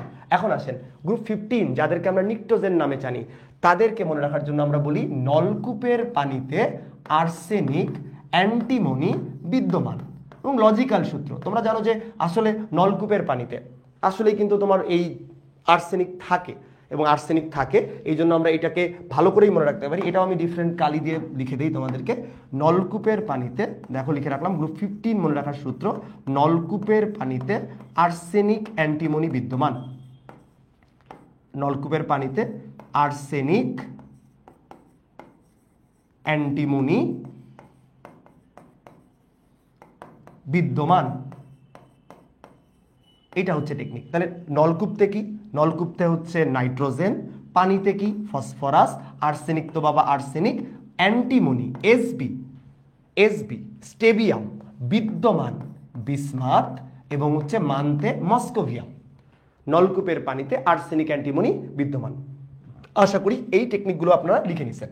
গ্রুপ 14 জন্য, গ্রুপ 14 14 নম্বর ফ্যামিলি, কার্বন ফ্যামিলি। গ্রুপ 14 অপর নাম কিন্তু নাই, কিন্তু গ্রুপ 14 বলা হয় কার্বন ফ্যামিলি, যেহেতু কার্বন দিয়ে স্টার্ট হয় তাই বলা হয় কার্বন ফ্যামিলি। আচ্ছা আসেন এখন গ্রুপ 14 মৌলগুলো কি মনে রাখার টেকনিক। কাল, সিরিয়া, জার্মানিতে সোনা পাবে ফের। এগুলো আসলে কি আমরা যখন ছোটবেলায় পড়তাম ওগুলোই এখনো অ্যাডাপ্ট হয়ে আছে। ভাই তোমার যদি বা তোদের যদি কোনো বেটার সূত্র থাকে, হ্যাঁ এই যে আমাদের ফাহাদ ভাইয়ার মতো যদি হাগুমুতুর সূত্র থাকে, এর মতো সেরা সূত্র কিন্তু হয় না। এই সূত্রগুলো কিন্তু তোমরা কাজে লাগাতে পারো। আজকে আমি ফাহাদের কিন্তু একটা সূত্র দেখাবো, এক্সেলেন্ট একটা সূত্র আছে যেটা আমরা ফাহাদ থেকে অ্যাডাপ্ট করছি, তোমাদেরকে দেখাবো। আচ্ছা আবার বলি, এই গ্রুপ 14 জন্য টেকনিক কি? গ্রুপ 14 মৌলগুলো মনে রাখার জন্য আমরা টেকনিক ইউজ করব। কাল, সিরিয়া, জার্মানিতে সোনা পাবে ফের। ফের মানে কিন্তু আবার। তাহলে কালতে কি? কালতে হচ্ছে কার্বন, সিরিয়াতে হচ্ছে সিলিকন, জার্মানিতে হচ্ছে জার্মেনিয়াম। এই সোনাতে কিন্তু বাবা গোল্ড না, এই সোনাতে হচ্ছে SN স্ট্যানাম, পাবেতে কিন্তু PB মানে প্লাম্বাম, আর ফেরতে হচ্ছে ফ্লেরোভিয়াম FL। তাহলে কাল, সিরিয়া, জার্মানিতে সোনা পাবে ফের। দেখেন আমি কিন্তু অলরেডি 3টা টেকনিক লিখে ফেলছি। এখন গ্রুপ 13 জন্য, গ্রুপ 13 জন্য দেখেন গ্রুপ 13 জন্য এটা বোরন ফ্যামিলি। গ্রুপ 13টা হচ্ছে বোরন ফ্যামিলি। তাহলে আমি বোরন ফ্যামিলির আগে টেকনিকটা লিখি, তারপরে ওখানে লিখতেছি। তো এটা আমার খুব পছন্দের সূত্র। বোন আমার গেল ইন্ডিয়া, থাইল্যান্ড, নিউজিল্যান্ড। বোন আমার গেল ঘুরতে গেছে, তোমার বোন ইন্ডিয়া, থাইল্যান্ড, এবং ফাইনালি কোথায় চলে গেছে? নিউজিল্যান্ড। India, Thailand, New Zealand. এই সূত্র দিয়ে আমরা গ্রুপ 13 মৌলগুলোকে মনে রাখতে পারি। তাহলে বোনতে কি? বোনতে হচ্ছে বোরন, আমারতে হচ্ছে অ্যালুমিনিয়াম, গেলোতে হচ্ছে গ্যালিয়াম, ইন্ডিয়াতে হচ্ছে ইন্ডিয়াম, থাইল্যান্ডতে হচ্ছে থ্যালিয়াম, আর হচ্ছে নিউজিল্যান্ডতে হচ্ছে নিহোনিয়াম। এই মৌলগুলো গ্রুপ 13 মধ্যে আছে। আসেন একটু আমরা 13 মৌলগুলোকে তাহলে লিখে দিই। তাহলে boron, aluminium, gallium, indium, thallium, আর হচ্ছে নিহোনিয়াম। এখন আপনাকে এইটা কেন ভাই ভাই এই জিনিস কেন পড়াচ্ছেন, এগুলো তো ছোটবেলায় ছিল, এগুলো কেন পড়াচ্ছেন, কি দরকার এগুলো পড়ার? এগুলো পড়ার পিছনে কারণ আছে ভাইয়া, না হলে পড়াতাম না। পড়ানোর পিছনে কারণটা আমি একটু বলি। তুমি দেখো আমরা কিন্তু কোন ব্লকে কতগুলো মৌল আছে এইটা কিন্তু আমাদের পরীক্ষায় অনেক আসে। তো এটা যেহেতু পরীক্ষায় অনেক আসে, আমরা কি করি, র্যান্ডমলি মুখস্থ করি। তো মুখস্থ করার একটা ডিমেরিটস হচ্ছে, তোমার যদি কোর ভালো না থাকে, তুমি যদি ভিতর থেকে না জানো, একটু ঘুরাই দিলে তুমি প্রশ্নটার উত্তর করতে পারবা না। তো এই জন্য আমরা ডিটেইলডে জেনে তারপরে মুখস্থ করি, এটা হচ্ছে বেটার আইডিয়া। তাহলে দেখেন, আপনি খেয়াল করেন, আপনারা সবাই জানেন যে পি ব্লকের অন্তর্গত গ্রুপ কারা, পি ব্লকের অন্তর্গত গ্রুপ কারা, পি ব্লকের অন্তর্গত গ্রুপ কারা, লাল কলম ইউজ করি ভাই, গ্রুপ 13 থেকে গ্রুপ 18, যেখানে কাঠামো কি NH2 NP1 থেকে 6। একটু খেয়াল করেন, প্রত্যেকটা গ্রুপে 6টা করে মৌল আছে, একটা গ্রুপেই শুধুমাত্র 7টা মৌল আছে, সেটা হচ্ছে নিষ্ক্রিয় গ্যাস। নিষ্ক্রিয় গ্যাসের প্রথম মৌলটা হচ্ছে হিলিয়াম। হিলিয়ামের যোজ্যতা স্তরের কাঠামো কি, লাল কলম দিছি কেন, হিলিয়ামের যোজ্যতা স্তরের কাঠামো 1s2। হিলিয়ামের যোজ্যতা স্তরের কাঠামো কি 1s2। দেখেন তো এর যোজ্যতা স্তরে পি অরবিটাল আছে, সর্বশেষ ইলেকট্রন কি পি অরবিটালে আসছে না, এর যোজ্যতা স্তরে সর্বশেষ ইলেকট্রনটা এস অরবিটালে থাকে, কিন্তু এর বৈশিষ্ট্য নিষ্ক্রিয় গ্যাসের মতো, তাই সে গ্রুপ 18-এ অবস্থান করে। অনেকটা বিয়ের পরে মেয়েদের মতো, বিয়ের পরে মেয়েদের মন কোথায় থাকে, বাপের বাড়ি, কিন্তু থাকতে হয় কোথায়, শ্বশুর বাড়িতে। এই হচ্ছে অনেকটা হিলিয়ামের কাহিনী, বুঝতে পারছেন? এখন আসেন, তাহলে হিলিয়ামকে আমার বের করে দিতে হবে। হিলিয়াম পি ব্লকের নাকি এস ব্লকের অন্তর্গত? হিলিয়াম এস ব্লকের অন্তর্গত, পি ব্লকের অন্তর্গত না। কোন নিষ্ক্রিয় গ্যাসটি পি ব্লকের অন্তর্গত নয়? কোন নিষ্ক্রিয় গ্যাসটি পি ব্লকের অন্তর্গত নয়? হিলিয়াম। তাহলে হিলিয়াম যদি বাদ দিয়ে দেন, একটু অবজার্ভ করেন তো, প্রত্যেকটা গ্রুপে 6টা করে মৌল আছে, তাহলে 6টা করে যদি মৌল থাকে, 6 গুণ 6, পি ব্লক মৌলের সংখ্যা কয়টা, 36টা। তাহলে সবার আগে আমরা শিখে ফেললাম পি ব্লক মৌল, পি ব্লক মৌল, পি ব্লক মৌলের সংখ্যা 36, পি ব্লক মৌলের সংখ্যা 36। স্টার্ট করলাম ভাইয়া পি দিয়ে, স্টার্ট করলাম ভাইয়া পি দিয়ে। এখন আমি এই সূত্রগুলোকে সরাই দিই। আপনারা চাইলে নোটটা আমাদেরকে দিতে পারেন, আমি নোটটা গ্রুপে চেক করব, আমাদের এসজিতে নোটটা সাবমিট করবেন, এবং নোট যারা করবেন তাদের জন্য সুন্দর সুন্দর পুরস্কার রাখার ব্যবস্থা করা হয়েছে। তো ফাইল হুজুর বলেছে যাদের নোট সুন্দর হবে তাদেরকে পুরস্কার দেওয়া হবে। আচ্ছা, এখন আপনি বলেন গ্রুপ 1 আর গ্রুপ 2, ভাই এটা তো ধরেনি, গ্রুপ 1 আর গ্রুপ 2 ধরেন নাই, তাহলে গ্রুপ 1 আর গ্রুপ 2 কিভাবে ধরা যায়? গ্রুপ 1 এর মৌলগুলোর নাম আমরা সবাই ছোটবেলা থেকেই জানি। সূত্র কি, যে যে টেকনিক দিয়ে পড়েন, হেলিনাকে রুবি সাজাবে ফ্রান্সে, হে লি না কে রুবি সাজাবে ফ্রান্সে। তাহলে hydrogen, lithium, sodium, potassium, rubidium, caesium, francium. এটা হচ্ছে গ্রুপ 1। আর গ্রুপ 2, গ্রুপ 2-তে কয়টা মৌল, বিরিয়ানি, মোগলাই, কাবাব, সরিয়ে বাটিতে রাখো, এটা হচ্ছে গ্রুপ 2। আচ্ছা, এখন একটা ছোট্ট প্রশ্ন ভাইয়া, এখানে দেখেন তো এস ব্লকের গ্রুপ কয়টা, 2টা।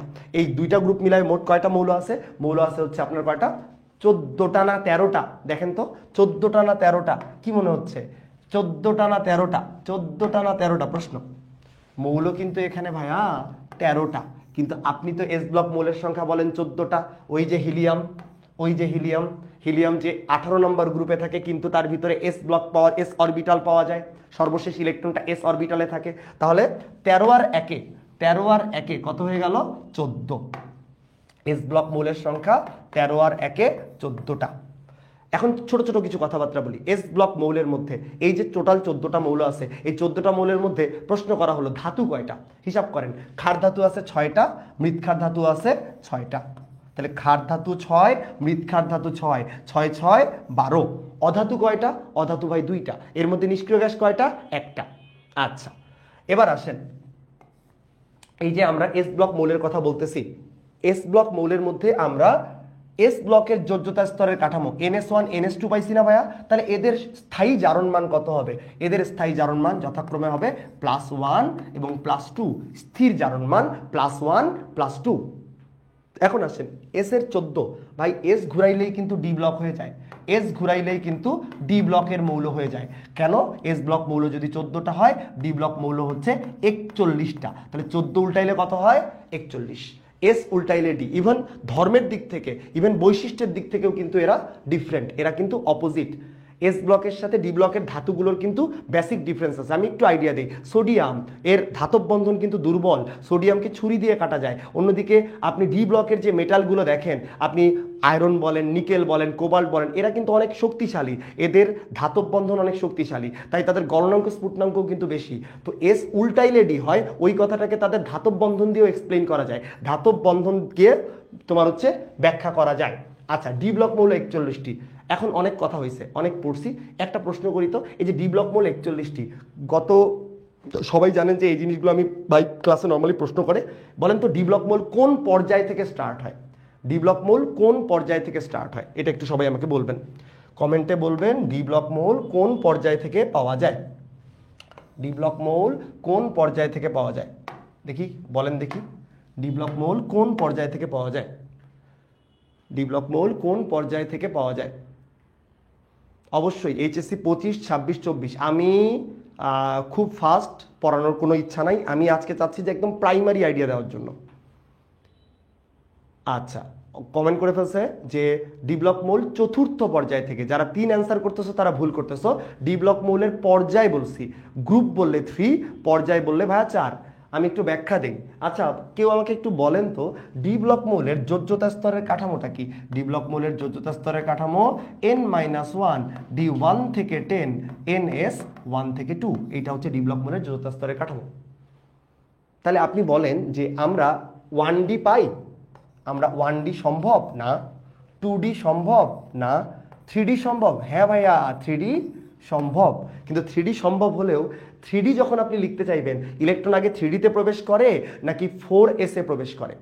ইলেকট্রন আগে 3Dতে প্রবেশ করে নাকি 4s এ প্রবেশ করে? ইলেকট্রন 4s এ প্রবেশ করার পর 3Dতে প্রবেশ করে, অর্থাৎ যার ভিতরে 3D আছে তার ভিতরে 4s থাকাটা বাধ্যতামূলক। 4s না হয়ে ইলেকট্রন 3Dতে আসতে পারে না। আউটবাউ নীতি, গুণগত রসায়ন ফার্স্ট পেপারের 2nd চ্যাপ্টারের বেসিক পড়া।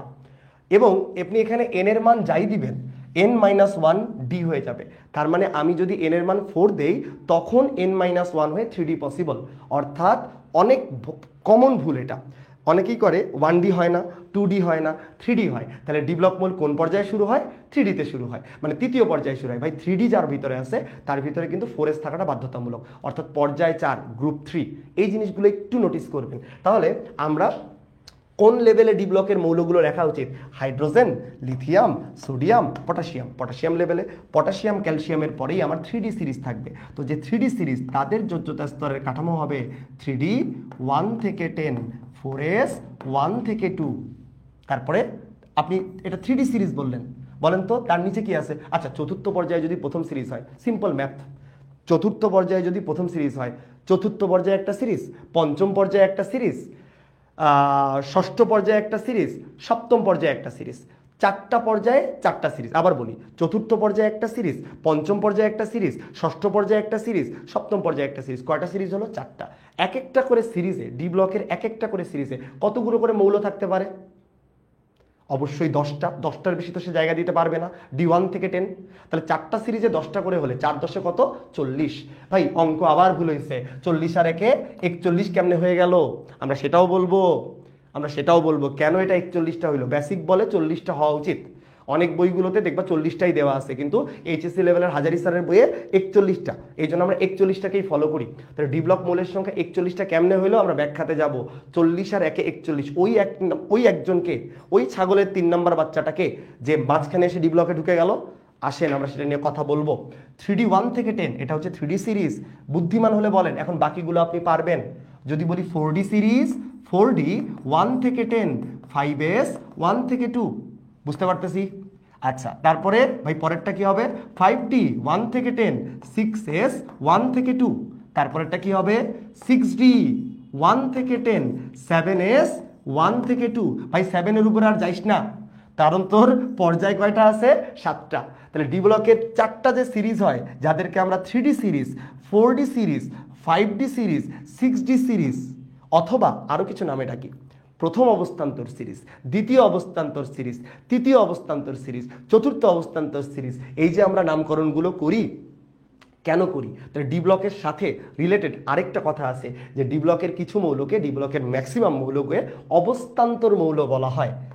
ডি ব্লকের অনেক মৌলকেই অবস্থান্তর বা ট্রানজিশন এলিমেন্টস বলা হয়। ডি ব্লকের অনেক মৌলকেই অবস্থান্তর মৌল বলা হয়। তো অবস্থান্তর হওয়ার শর্ত কি? অবস্থান্তর হওয়ার শর্ত বলে দেই। অবস্থান্তর হতে গেলে তাকে অবশ্যই ডি ব্লকের অন্তর্গত হতে হবে। প্রথম কথা, ডি ব্লকের না, তুমি অবস্থান্তর না, ডি ব্লকের অন্তর্গত হতে হবে। তাহলে ডি ব্লকের অন্তর্গত এক নাম্বার কথা। দুই নাম্বার কথা, এই ডি ব্লকের অন্তর্গত তাকে একটা সুস্থিত আয়ন হতে হবে। একটা সুস্থিত আয়ন হতে হবে। ডি ব্লকের অন্তর্গত একটা স্টেবল আয়ন। তার যোজ্যতা স্তরের কাঠামো যদি D1 থেকে D9 হয়, ইলেকট্রন দান করার পরেও স্টেবল আয়োনাইজড ফর্মে যদি যোজ্যতা স্তরের কাঠামোতে আংশিক পূর্ণ ডি অরবিটাল পাওয়া যায়, তখন তাকে আমরা অবস্থান্তর মৌল বলি। এই জন্য একটা কথা আছে, সব অবস্থান্তর মৌলই ডি ব্লক মৌল, কিন্তু সব ডি ব্লক মৌল অবস্থান্তর মৌল নয়। ঠিক আছে? এই যে তোফায়েল হুজুর যে আপনাদের রেচন পড়াচ্ছে, বর্জ্য ও নিষ্কাশন পড়াচ্ছে, এখানেও একটা কথা বলি, সব রেচন পদার্থই বর্জ্য পদার্থ, কিন্তু সব বর্জ্য পদার্থ রেচন পদার্থ না। ঠিক আছে ভাইরে? শুনো, কার্বন ডাই অক্সাইড, বলো কার্বন ডাই অক্সাইড বর্জ্য পদার্থ না রেচন পদার্থ? কার্বন ডাই অক্সাইড বর্জ্য পদার্থ, কিন্তু কার্বন ডাই অক্সাইড রেচন পদার্থ নয়। ঠিক আছে?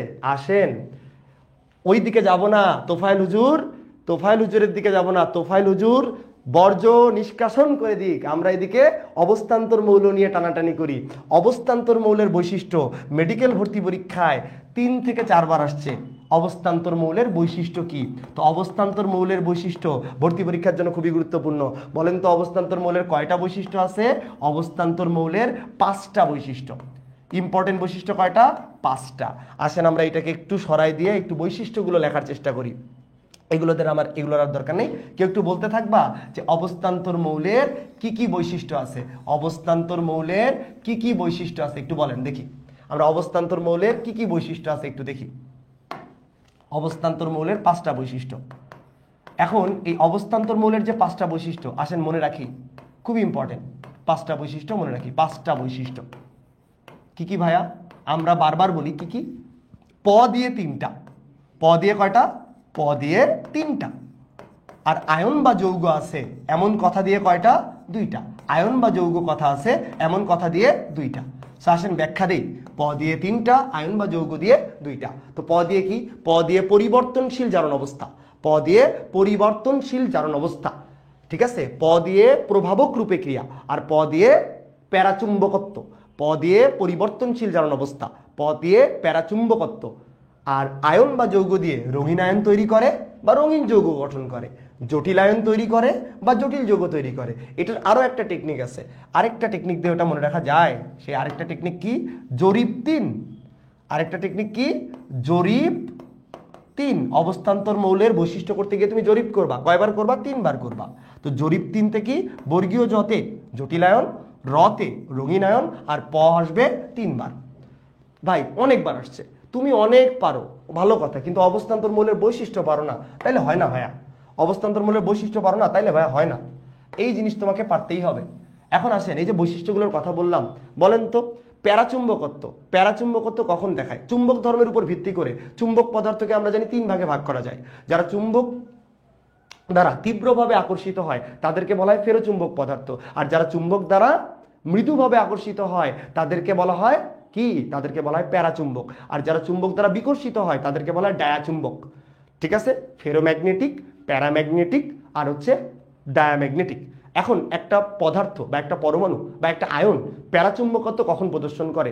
একটা কথা মনে রাখবেন, যদি তার যোজ্যতা স্তরে বিজোড় ইলেকট্রন থাকে, যদি তার যোজ্যতা স্তরে বিজোড় বা অযুগ্ম ইলেকট্রন থাকে, তার একমুখী স্পিনের কারণে তার ভিতরে ম্যাগনেটিক মোমেন্ট তৈরি হয়। এই ম্যাগনেটিক মোমেন্টের কারণে তখন সেই পদার্থ, পরমাণু বা আয়নটি চুম্বক পদার্থ দ্বারা আকৃষ্ট হয়। এই মৃদুভাবে আকৃষ্ট হওয়াকে প্যারাম্যাগনেটিজম বলে। এগুলো হচ্ছে বেসিক, অত ডিপে আমরা যাব না। তাহলে তোমার খুঁজতে হবে কি? একটা পদার্থ বা আয়নে আমরা বিজোড় ইলেকট্রন আছে কিনা এটা খুঁজবো। তাহলে আসেন একটু দেখি, তোমাকে প্রশ্ন করি যে কোনটা প্যারাচুম্বক আর কোনটা ডায়াচুম্বক। আচ্ছা, ডায়াচুম্বক হওয়ার জন্য বুদ্ধি কি? ডায়াচুম্বক হচ্ছে ইলেকট্রন কি অবস্থায় থাকবে? জোড়বদ্ধ অবস্থায় থাকবে। আসেন একটা ট্রিকি পার্টে যাই। আসেন তো আমাকে বলেন, কপারের পারমাণবিক সংখ্যা কত? 29। তো কপারের যোজ্যতা স্তরের কাঠামো কি? কপারের যোজ্যতা স্তরের কাঠামো 3D10 4s1। কপারের যোজ্যতা স্তরের কাঠামো কি? 3D10 4s1 ঠিক লিখছি না ভুল লিখছি ভাই? ঠিক আছে, 3d10 4s1, 3d9 4s2 লেখা যায় না। 3d9 এটা হচ্ছে হুন্ডের নিয়ম, অরবিটাল পূর্ণ রাখতে হয়। তাহলে কপারের আমি দুইটা ফরম্যাট নেই। কপারের আমরা জানি দুই রকমের অবস্থা হয়, কিউ প্লাস হয়, কিউ প্রিক হয়। কপারের আস হয়, কপারের ইক হয়। প্রশ্ন, এই যে কোয়েশ্চেন রাখলাম, কপার 1+ আর কপার 2+। কোয়েশ্চেন রাখলাম কোনটা প্যারাম্যাগনেটিক, কোনটা ডায়াম্যাগনেটিক। দেখেন কোনটা ফেরোম্যাগনেটিক, কোনটা প্যারাম্যাগনেটিক। হ্যাঁ হ্যাঁ, একটু সবাই অ্যান্সার করেন। তোফাইল হুজুর প্যারা দিও না। কপারের কিউপ্রাস আর কপার 2+, কিউপ্রাস আর কিউপ্রিক। প্রশ্ন সবার কাছে কোয়েশ্চেন, একটু আগে বলে দিছি, আমি আবার থিওরিটা বলি। যদি ইলেকট্রন জোর অবস্থায় থাকে তাহলে যোজ্যতা স্তরে ইলেকট্রন জোর অবস্থায় থাকে তাহলে ডায়াম্যাগনেটিক, আর ইলেকট্রন যদি বিজোড় অবস্থায় থাকে তাহলে এটা প্যারাম্যাগনেটিক। আচ্ছা, কপার 1+ এটা ডায়াম্যাগনেটিক। আলিফ কমেন্ট করছে কপার 1+ এটা ডায়াম্যাগনেটিক। কেমনে ভাইয়া? এই যে কপার 29 দেখতেছো, যোজ্যতা স্তরের কাঠামো থেকে একটা ইলেকট্রন সরায় দাও, কাঠামো হয়ে যাবে কি 3d10। কাঠামো হয়ে যাবে কি 3d10, ইলেকট্রন হয়ে গেল জোরবদ্ধ। তাহলে এটা আমার কি ভাইয়া?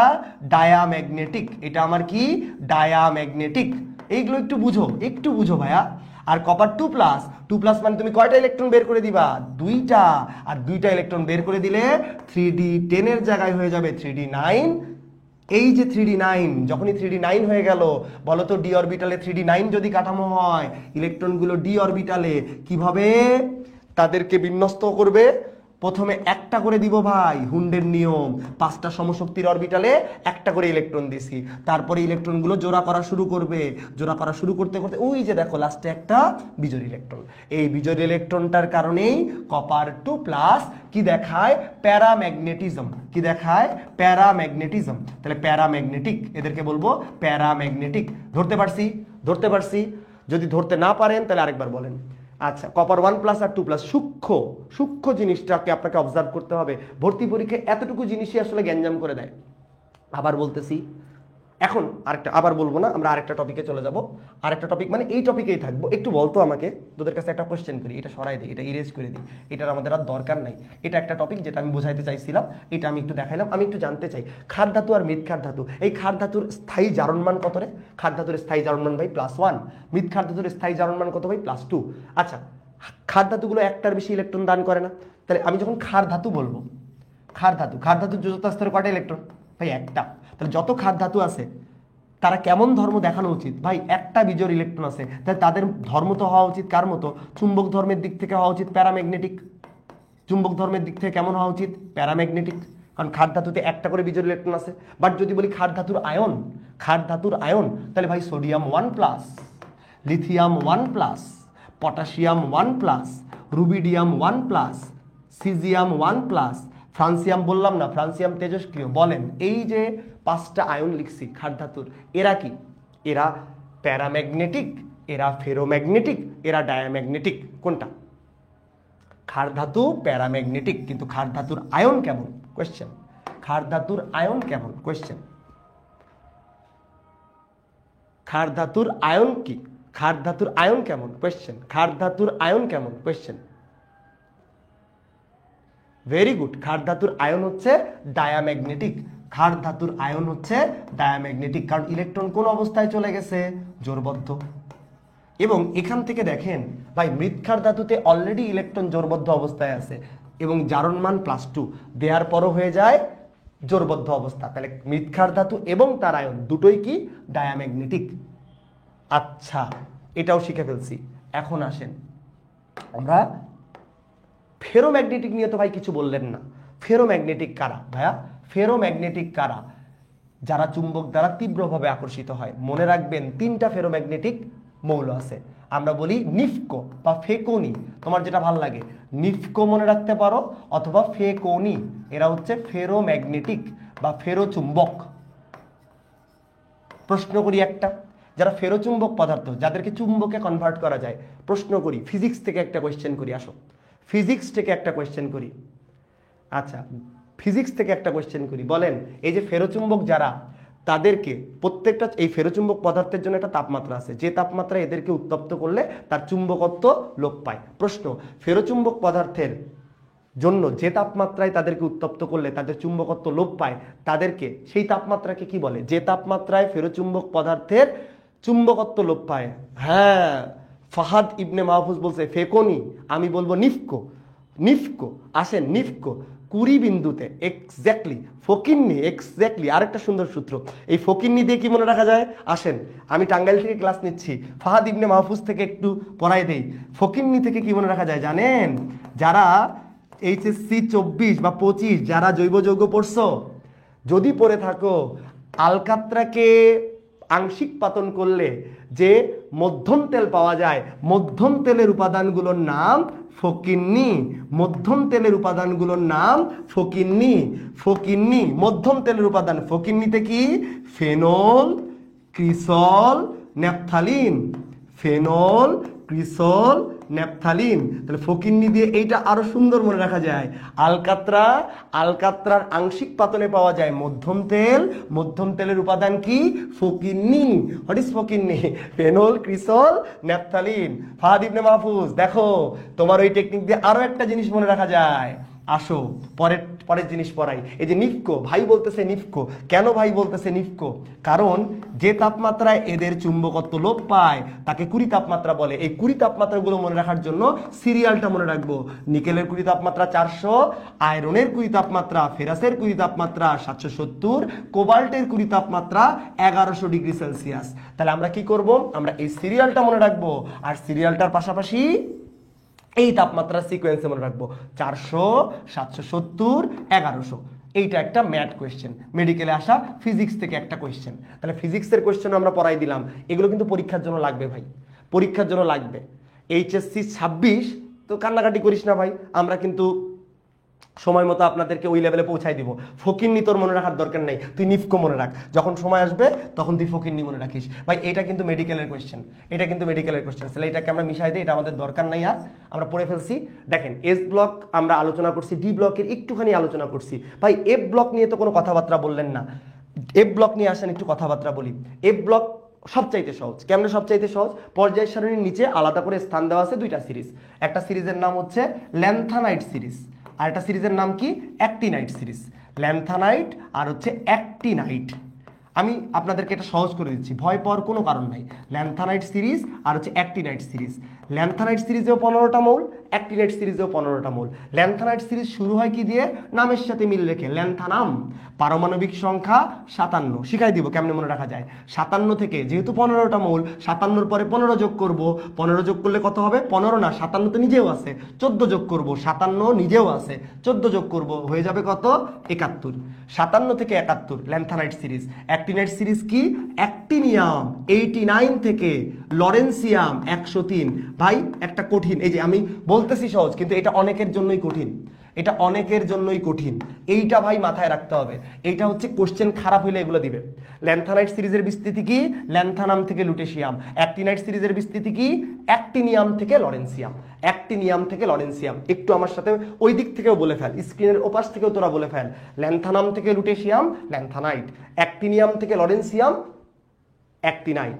57 থেকে 71, 89 থেকে 103। এখন বলি ল্যান্থানাইট সিরিজের পর্যায় সারণীতে অবস্থান কোথায়?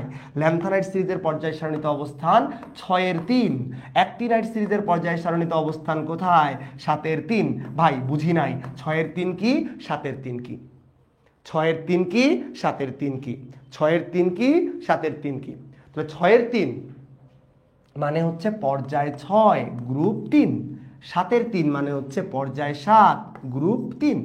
তাহলে এখান থেকে একটা জিনিস অবভিয়াস ভাই, ল্যান্থানাইট সিরিজ এবং অ্যাক্টিনাইট সিরিজের পর্যায় সারণীতে অবস্থান কোন গ্রুপে? একটাই গ্রুপ ভাইয়া, গ্রুপ 3। একটাই গ্রুপ ভাইয়া, গ্রুপ 3। এখন আমি আসেন আপনাকে বলি, এখান থেকে ওই যে কোশ্চেন করতেছে আলিফুল, কোশ্চেন করছে একটা, আমি কোশ্চেনটা দেখছি, সেই কোশ্চেনের অ্যান্সার দিচ্ছি। দেখেন ও বলতেছে ভাইয়া তাহলে এ ব্লকের মৌল, আপনি যে ডি ব্লকে 41 বলছিলেন, দেখেন ল্যান্থানাইট সিরিজের প্রথম মৌল ল্যান্থানামকে আমরা সরাই দিছি। কেন সরাই দিছি? ওকে মূল পর্যায় সারণীতে পাঠাই দিব। অ্যাক্টিনাইট সিরিজের প্রথম মৌল অ্যাক্টিনিয়ামকে সরাই দিছি, মূল পর্যায় সারণীতে ওকে রেখে দিব। তাহলে আমাদের ল্যান্থানাইট সিরিজে কয়টা মৌল থাকবে? এখানে থেকে যাবে 14টা। অ্যাক্টিনাইট সিরিজেও কয়টা থেকে যাবে? 14টা। তো 14 14 কত মিলে হয়? 28। এরাই হচ্ছে এফ ব্লকের মৌল। আর এফ ব্লকের সর্বোচ্চ এফ অরবিটালের সর্বোচ্চ ইলেকট্রন ধারণ ক্ষমতা কয়টা? এফ অরবিটালের সর্বোচ্চ ইলেকট্রন ধারণ ক্ষমতা ছিল 14টা। তো অঙ্ক তো মিলতেইছে, এদিকে 14 এদিকে 14, 14 14 28। ভাই 28 হওয়ার কথা, কিন্তু এখানে তো আমি জানি পড়ছি 27। এই সেই ছাগলের 3 নম্বর বাচ্চার কথায় চলে আসি। অ্যাক্টিনিয়ামের পরে আছে কি? থোরিয়াম। অ্যাক্টিনিয়ামের পরে আছে কি? থোরিয়াম। 90 যার পারমাণবিক সংখ্যা। ওই যে আমরা বলি যে সাপোর্ট করে ব্রাজিল, পরে আর্জেন্টিনার জার্সি, সাপোর্ট করে ব্রাজিল, পরে আর্জেন্টিনার জার্সি, সাপোর্ট করে রিয়াল মাদ্রিদ, পরে ম্যানচেস্টার ইউনাইটেডের জার্সি, পরে জুভেন্টাসের জার্সি। এগুলোর পিছনের যে কাহিনী, সে হচ্ছে থোরিয়াম। সে থাকে কাদের লগে? থাকে অ্যাক্টিনাইট সিরিজের লগে। বাট এই থোরিয়াম আসলে কি? ডি ব্লকের অন্তর্গত। এই থোরিয়াম হচ্ছে সেই ছাগলের 3 নম্বর বাচ্চা, সেই থোরিয়াম ছাগলের 3 নম্বর বাচ্চা। এখন দেখেন তাহলে ডি ব্লক মৌল পড়ে ফেলছি, এফ ব্লক মৌলে আমরা আলোচনা করলাম। বলেন তো পর্যায় সারণীতে কোন ব্লকের মৌলগুলো, কোন পর্যায় সারণীতে কোন ব্লকের মৌলগুলো নিয়ে মৌলগুলোর অবস্থান বের করা সবচেয়ে সহজ? ল্যান্থানাইট এবং অ্যাক্টিনাইট সিরিজের। কেমনে ল্যান্থানাইট এবং অ্যাক্টিনাইট সিরিজের অবস্থান বের করা সবচেয়ে সহজ? ব্যাখ্যা দিই। ল্যান্থানাম আপনি পড়ছেন 57 থেকে 71, অ্যাক্টিনাইট সিরিজ পড়ছেন 89 থেকে 103। খুব খেয়াল করেন, এদের অবস্থান অলরেডি বলে দিছি, 6 এর 3 7 এর 3। ভাই গ্রুপ কিন্তু একটাই, 3। পর্যায়ের অ্যান্সার হবে হয় 6 অথবা 7। পর্যায়ের অবস্থান হবে হয় 6 অথবা 7। তো এই যে 6 হবে অথবা 7 হবে, এর বাইরে তো অ্যান্সার নাই। পর্যায় 6 গ্রুপ 3, পর্যায় 7 গ্রুপ 3, এর বাইরে কিন্তু অ্যান্সার নাই ভাই, দুইটার মধ্যে যে কোনো একটা। এখন কথা বলি, একটু কষ্ট করে পড়লেই হবে। 57 থেকে 71 ল্যান্থানাইট সিরিজ, আর 89 থেকে 103 অ্যাক্টিনাইট সিরিজ। তোরে কিন্তু পারমাণবিক সংখ্যা দেওয়া থাকবে। আমি হঠাৎ করে র্যান্ডমলি বললাম পর্যায় সারণীতে 100 নম্বর মৌলটির অবস্থান কোথায়? পর্যায় সারণীতে 100 নম্বর মৌলটির অবস্থান কোথায়? পর্যায় সারণীতে 100 নম্বর মৌলটির অবস্থান কোথায়? কোশ্চেনের অ্যান্সার দেন। পর্যায় সারণীর 100 নম্বর মৌলটির অবস্থান কোথায়? যার পারমাণবিক সংখ্যা 100, তার অবস্থান কোথায়? একটু অ্যান্সার করবা।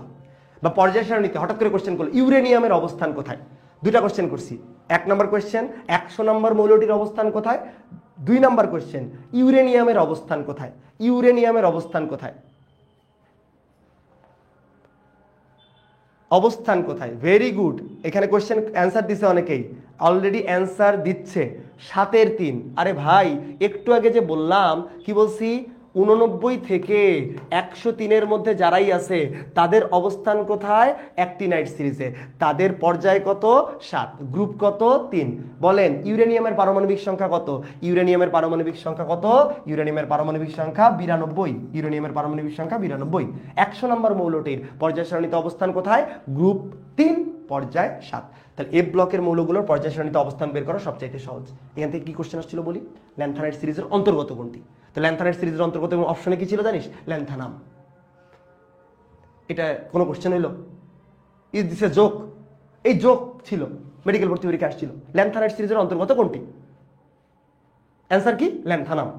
তো ও তো থোরিয়ামও জানে, মানে ছাগলের 3 নম্বর বাচ্চাটাও জানে যে ল্যান্থানাইট সিরিজের অন্তর্গত কে? ল্যান্থানাম। তো এরকম প্রশ্ন আসছিল, ঠিক আছে? তো এরকম অনেক সময় অপশন দেখবেন আপনারা, অপশনই আপনার জন্য প্রশ্ন, কঠিন প্রশ্নকে সহজ করে দিবে। একটা প্রশ্ন, আরেকটা প্রশ্ন রাখি সবার কাছে। ল্যান্থানাইট সিরিজ, অ্যাক্টিনাইট সিরিজ পড়তেছি, ল্যান্থানাইট সিরিজের অপর নাম কি? ল্যান্থানাইট সিরিজের মৌলগুলোর অপর নাম কি? এটা আমি মিশাই দিব, কোশ্চেন রেখে গেলাম। ল্যান্থানাইট সিরিজের মৌলগুলোর অপর নাম কি? ল্যান্থানাইট সিরিজের মৌলগুলোর অপর নাম কি? দেখি কতক্ষণ লাগে আপনাদের উত্তর করতে। ল্যান্থানাইট সিরিজের মৌলগুলোর অপর নাম কি? ল্যান্থানাইট সিরিজের মৌলগুলোর অপর নাম কি? কোশ্চেন অ্যান্সার করেন। ল্যান্থানাইট সিরিজের মৌলগুলোর অপর নাম কি? আমি একটু যেগুলো অপ্রয়োজনীয় এগুলোকে সরাই দিই, এদের আমাদের আপাতত দরকার নাই, এগুলো আমরা সরাই দিলাম, এগুলো থাক। আচ্ছা, এদেরও দরকার নাই, এরও দরকার নেই, সরাই দিই। আচ্ছা, এরও দরকার নেই, এরও দরকার নেই, আমরা সরাই দিলাম। ঠিক আছে, এগুলোরও দরকার নেই, সরাই দিলাম। বোর্ডটাকে একটু ক্লিয়ার রাখি।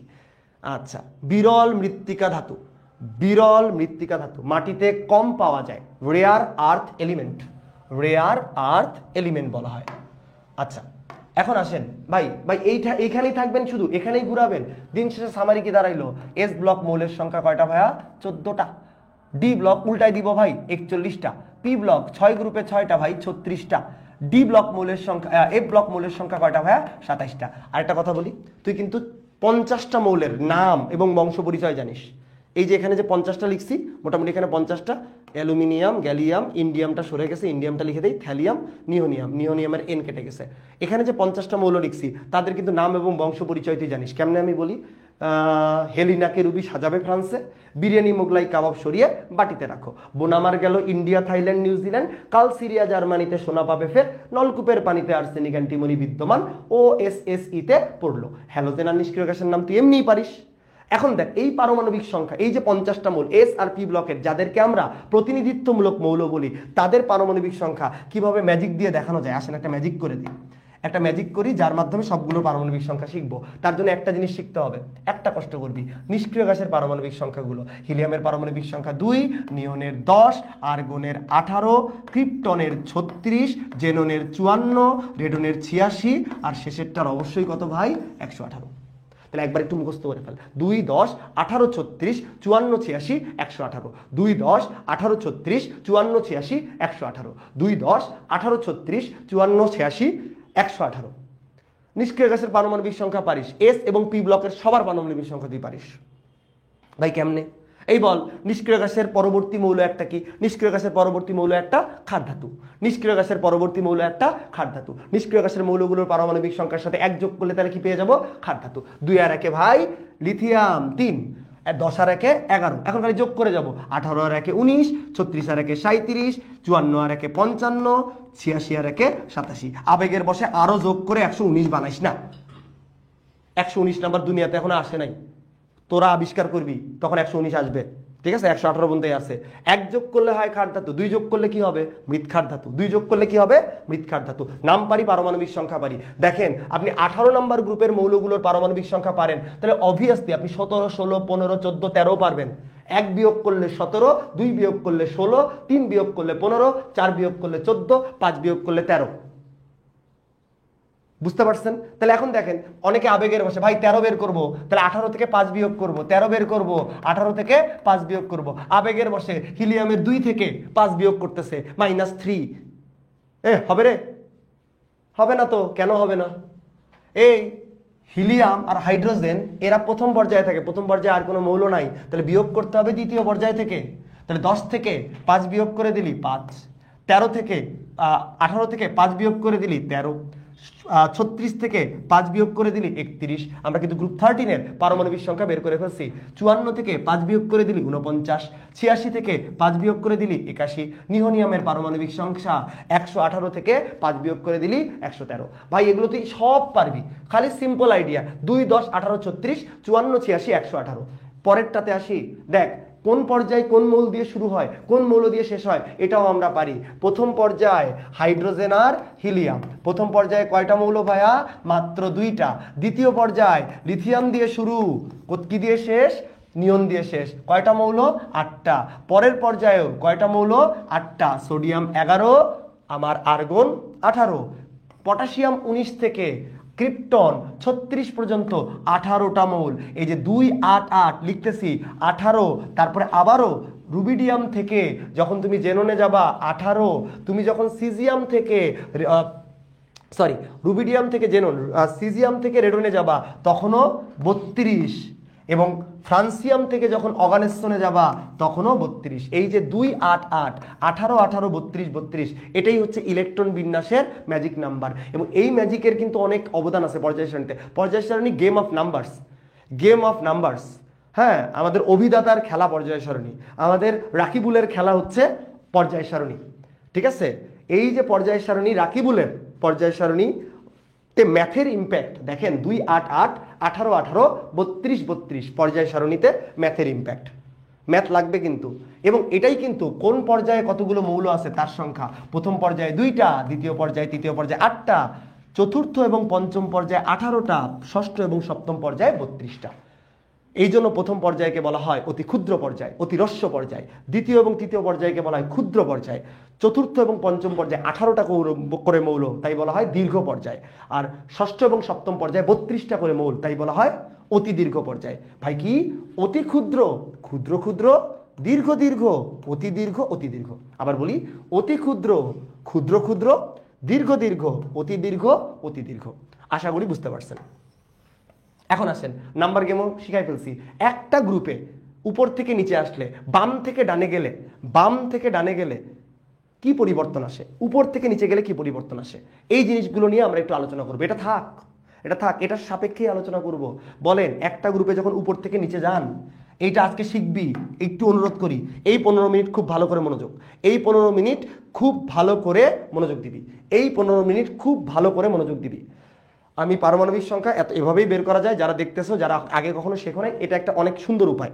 হ্যাঁ, তুমি পর্যায় সারণীর সাপেক্ষে এভাবে তুমি বের করতে পারবা। এখন যেটা বলবো, যেটা শিখাবো কোর, হ্যাঁ বেসিক থেকে শিখাবো, আবার শর্টকাটও দিব, একটু শিখেন। একটা গ্রুপে উপর থেকে নিচে যাবি ভাই, কমন সেন্স কি বলে, একটা গ্রুপে উপর থেকে নিচে যাবো ভাই, এটা নিউক্লিয়াস, তার চারিদিকে যে শক্তি স্তর, সেই শক্তি স্তরের সংখ্যা কিন্তু বাড়বে। একটা গ্রুপে উপর থেকে নিচে যাব, আস্তে আস্তে শক্তি স্তরের সংখ্যা বাড়বে। তো শক্তি স্তরের সংখ্যা বাড়া মানে কেন্দ্র নিউক্লিয়াস থেকে সর্বশেষ শক্তি স্তরের দূরত্ব কি হবে ভাইয়া, বাড়বে।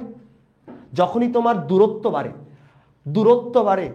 বাড়লে আকর্ষণ বল কমে যায়, দূরত্ব বাড়লে আকর্ষণ বল কমে যায়। Simple theory, simple idea. তাহলে বলেন, যেহেতু দূরত্ব বাড়তেছে, একই গ্রুপে নিচের দিকে গেলে যে কোনো ধরনের আকার, আয়তন, ব্যাসার্ধ কি হয়, বৃদ্ধি পায়। একই গ্রুপে নিচের দিকে গেলে যে কোনো ধরনের আকার, আয়তন, ব্যাসার্ধ বৃদ্ধি পায়। সেটা পারমাণবিক আয়তন, পারমাণবিক ব্যাসার্ধ, সমযোজন ব্যাসার্ধ, যে কোনো রাসায়নিক বন্ধনের লগে ব্যাসার্ধ মাইরা দেয়।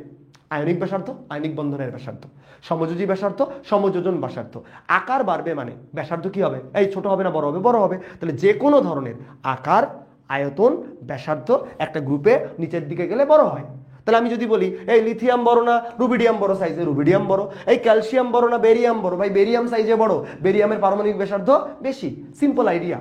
এখন যেহেতু ভাই সাইজ বড় হয়েছে, ব্যাসার্ধ বাড়ছে, আকার, আয়তন, ব্যাসার্ধ বাড়ছে, আকর্ষণ বল কিন্তু কমে গেছে। পরমাণুতে ইলেকট্রন আদান প্রদানের সাথে জড়িত আকর্ষণ বল কয়টা? পরমাণুতে ইলেকট্রন আদান প্রদানের সাথে জড়িত আকর্ষণ বল কয়টা? এই যে দূরে গেলে আকর্ষণ যে কমে যাবে, আকর্ষণ বল ভাই 3টা। কি কি? আয়নীকরণ শক্তি, ইলেকট্রন আসক্তি এবং কি তড়িৎ ঋণাত্মকতা। বলে ফেলেন, পরমাণুতে ইলেকট্রন আদান প্রদানের সাথে জড়িত আকর্ষণ বল 3টি: আয়নীকরণ শক্তি, ইলেকট্রন আসক্তি, তড়িৎ ঋণাত্মকতা। তাহলে যেহেতু এরা আকর্ষণ বল, তাহলে এগুলো একই গ্রুপে নিচের দিকে গেলে বাড়বে না কমবে? কমবে। তাহলে আকার বাড়ে, আকর্ষণ কমে, আকার বাড়ে, আকর্ষণ কমে, আয়নীকরণ শক্তি কমে, তড়িৎ ঋণাত্মকতা কমে, ইলেকট্রন আসক্তি কমে যায়। এখান থেকেই পিক কর। তড়িৎ ঋণাত্মকতা কমে গেল, তাহলে তড়িৎ ধনাত্মকতা কি হবে রে? বাড়বে। তড়িৎ ঋণাত্মকতা কমছে, ধনাত্মকতা বাড়বে। এই বল, ঋণাত্মকতা কার ধর্ম আর ধনাত্মকতা কার ধর্ম? ভাই ঋণাত্মক হয় কে? অধাতু। আর ধনাত্মক কে হয়? ধাতু। মাথায় নেই আবার কথাটা। একই গ্রুপে নিচের দিকে গেলে যে কোনো ধরনের আকার, আয়তন, ব্যাসার্ধ কি হয়? বাড়ে। তাই সব ধরনের আকর্ষণ বল ভাই হ্রাস পায়। সব ধরনের আকর্ষণ বল বলতে কাদেরকে বোঝাচ্ছি? আয়নীকরণ শক্তি, ইলেকট্রন আসক্তি, তড়িৎ ঋণাত্মকতা। যেহেতু তড়িৎ ঋণাত্মকতা হ্রাস পায়, তাহলে তড়িৎ ধনাত্মকতা কি হবে? বাড়বে। ভাই ঋণাত্মকতা কার ধর্ম? অধাতুর ধর্ম। ধনাত্মকতা কার ধর্ম? ধাতুর ধর্ম। তাহলে অধাতব ধর্ম কি হবে? কমবে। ঋণাত্মকতা কমছে, অধাতুর ধর্ম কমবে। ধনাত্মকতা বাড়ছে, ধাতুর ধর্ম বাড়বে।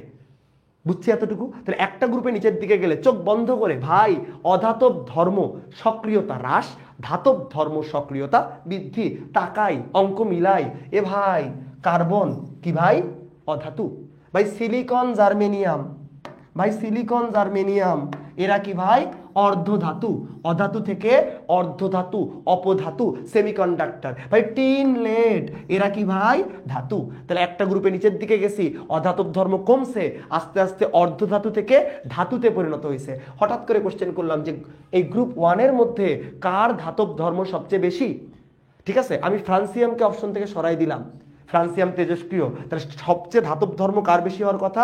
সিজিয়ামের। একই গ্রুপে নিচের দিকে গেলে অধাতব ধর্ম হ্রাস পায়, ধাতব ধর্ম বৃদ্ধি পায়। কেমনে মনে রাখবি? তড়িৎ ঋণাত্মকতা কমছিল, ঋণাত্মকতা অধাতুর ধর্ম, অধাতুর ধর্ম কমবে, ধাতুর ধর্ম বাড়বে। এখন একটা প্রশ্নের উত্তর দে, যে অধাতুগুলো আর ধাতুগুলো কে জারক কে বিজারক? ধাতুগুলো ন্যাচারালি কি হয়? জারক নাকি বিজারক? আমরা কিন্তু একই গ্রুপে নিচের দিকে যাচ্ছি, এইটা আগে ঠিক করি, তারপরে তো বাম থেকে ডানে গেলে উল্টাই দিব। জাস্ট বলেন, একই গ্রুপে নিচের দিকে যাচ্ছি, আমি ওই টপিকে আছি। ধাতু এবং অধাতুর মধ্যে কে জারক কে বিজারক? ধাতু, অধাতু, আসেন আপনাকে জারক বিজারক চিনাই, এরপরে আর জিন্দেগিতে জারক বিজারক চিনতে হবে না, আয়তরে শিখাই। ধাতু ইলেকট্রন কি করে? ন্যাচারাল টেন্ডেন্সি ভাই, ধাতুর ইলেকট্রন দান করার টেন্ডেন্সি, অধাতুর ইলেকট্রন গ্রহণ করার টেন্ডেন্সি। ঠিক আছে না ভাই? ঠিক আছে ভাই। এখন বলেন জারক কি আর বিজারক কি? ভাই বিজারক কি? ভাই বিজারক কি? বিজারককে যে ইলেকট্রন দান করে, বিজারককে যে ইলেকট্রন দান করে। আর ভাই জারককে, জারক যে ইলেকট্রন গ্রহণ করে, জারককে জারক যে ইলেকট্রন গ্রহণ করে। ভাই এইটাই না আমার উল্টায় যায়, আমি তো এটা উল্টায় ফেলি ভাই। তাহলে মনে রাখবি কি জানিস? মনে রাখবি কি? যে বড় সে দান করে, যে বড় সে দান করে। বলেন বিজারক বড় নামে না জারক বড়? তাহলে বিজারক বড়। তাহলে মনে রাখবো জারক বিজারকের মধ্যে যে বড় সে সারা জীবনই দান করে, যে বড় সে দান করে, যে বড় সে দান করে। তাহলে কে বড়? বিজারক বড়। তাহলে বিজারক ইলেকট্রন দান করে, জারক ইলেকট্রন গ্রহণ করে। দুইজনের মধ্যে কমন ক্যারেক্টার ধাতু আর বিজারকের মধ্যে। তাহলে ম্যাক্সিমাম ক্ষেত্রেই কি পাবি? অধিকাংশ ক্ষেত্রেই কি পাবি? ধাতুগুলো হবে বিজারক সাধারণত, আর অধাতুগুলো হবে জারক। এর মধ্যে পার্থক্য আছে। অধাতুর মধ্যে একজন আছে কিন্তু যে একটু ডিস্টার্ব করে, সেটা হচ্ছে কার্বন, গ্রাফাইট। এটা কিন্তু বিজারক হিসেবে কাজ করতে পারে, স্টার মার্ক দিয়ে রাখলাম। ঠিক আছে, যাই হোক, তো এইটা আমরা একটু মাথায় নিয়ে নেই, একটু পরে আমাদেরকে আইডিয়াটা ক্লিয়ার করতে সাহায্য করবে, আইডিয়া ক্লিয়ার করতে সাহায্য করবে। আরেকবার বলি, চলো আরেকবার বলি। ধাতু আর অধাতু, ধাতু বিজারক হিসেবে কাজ করতে পারে, অধাতু জারক হিসেবে কাজ করতে পারে। ধাতু বিজারক হিসেবে কাজ করতে পারে, অধাতু জারক হিসেবে কাজ করতে পারে। এখন আমাকে বলেন একই গ্রুপে নিচের দিকে গেলে, একই গ্রুপে নিচের দিকে গেলে, একই গ্রুপে নিচের দিকে গেলে বলে ফেলেন ধাতুর ধর্ম বাড়ে না কমে? বাড়ে। আর একই গ্রুপে নিচের দিকে গেলে অধাতুর ধর্ম বাড়ে না কমে? বাড়ে না কমে?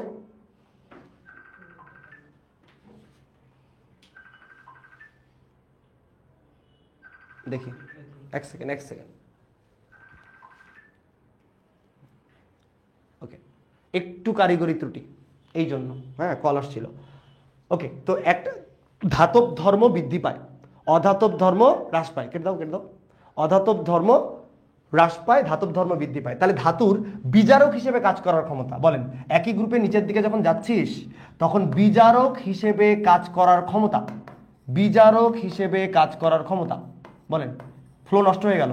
বিজারক হিসেবে কাজ করার ক্ষমতা যখন নিচের দিকে যাচ্ছ, বিজারক হিসেবে কাজ করার ক্ষমতা এটা কি হবে? ভাই বাড়বে, যেহেতু ধাতব ধর্ম বাড়ে। আর ধাতু কি? বিজারক। যেহেতু ধাতব ধর্ম বাড়ে, ধাতু কি? বিজারক। তাহলে ধাতু হিসেবে কাজ করার ক্ষমতা বা বিজারক হিসেবে কাজ করার ক্ষমতা বাড়ে, কিন্তু জারক হিসেবে কাজ করার ক্ষমতা কি হয়? হ্রাস পায়। জারক হিসেবে কাজ করার ক্ষমতা হ্রাস পায়। তাহলে এখান থেকে কিন্তু প্রশ্নের উত্তর দিতে পারিস যে lithium, sodium, potassium, rubidium, caesium কোনটা শক্তিশালী বিজারক? অ্যান্সার কি হবে? সিজিয়াম। কারণ একই গ্রুপে নিচের দিকে গেলে বিজারক হিসেবে কাজ করার ক্ষমতা বাড়ে, জারক হিসেবে কাজ করার ক্ষমতা হ্রাস পায়। বিজারকের ধর্ম কিন্তু ভাই বিজারণ ধর্ম, আর জারকের ধর্ম হচ্ছে জারণ ধর্ম। তাহলে একই গ্রুপে নিচের দিকে গেলে বিজারণ ধর্ম বাড়ে, জারণ ধর্ম হ্রাস পায়। আবারও বলি, বিজারকের ধর্ম বিজারণ ধর্ম, জারকের ধর্ম জারণ ধর্ম। একই গ্রুপে নিচের দিকে গেলে বিজারক হিসেবে কাজ করার ক্ষমতা বাড়ে, অর্থাৎ বিজারণ ক্ষমতাও বৃদ্ধি পায়, আর জারক হিসেবে কাজ করার ক্ষমতা হ্রাস পায়, জারণ ক্ষমতাও হ্রাস পায়। আচ্ছা, এইটাও যেহেতু বুঝে ফেলছিস, আমি সবগুলো কথাকে একসাথে সামারি করে দিব। বলেন তো একই গ্রুপে নিচের দিকে গেলে, আগে আমাকে এটার অ্যান্সার দে, তাহলে এটার অ্যান্সার দিতে পারবি।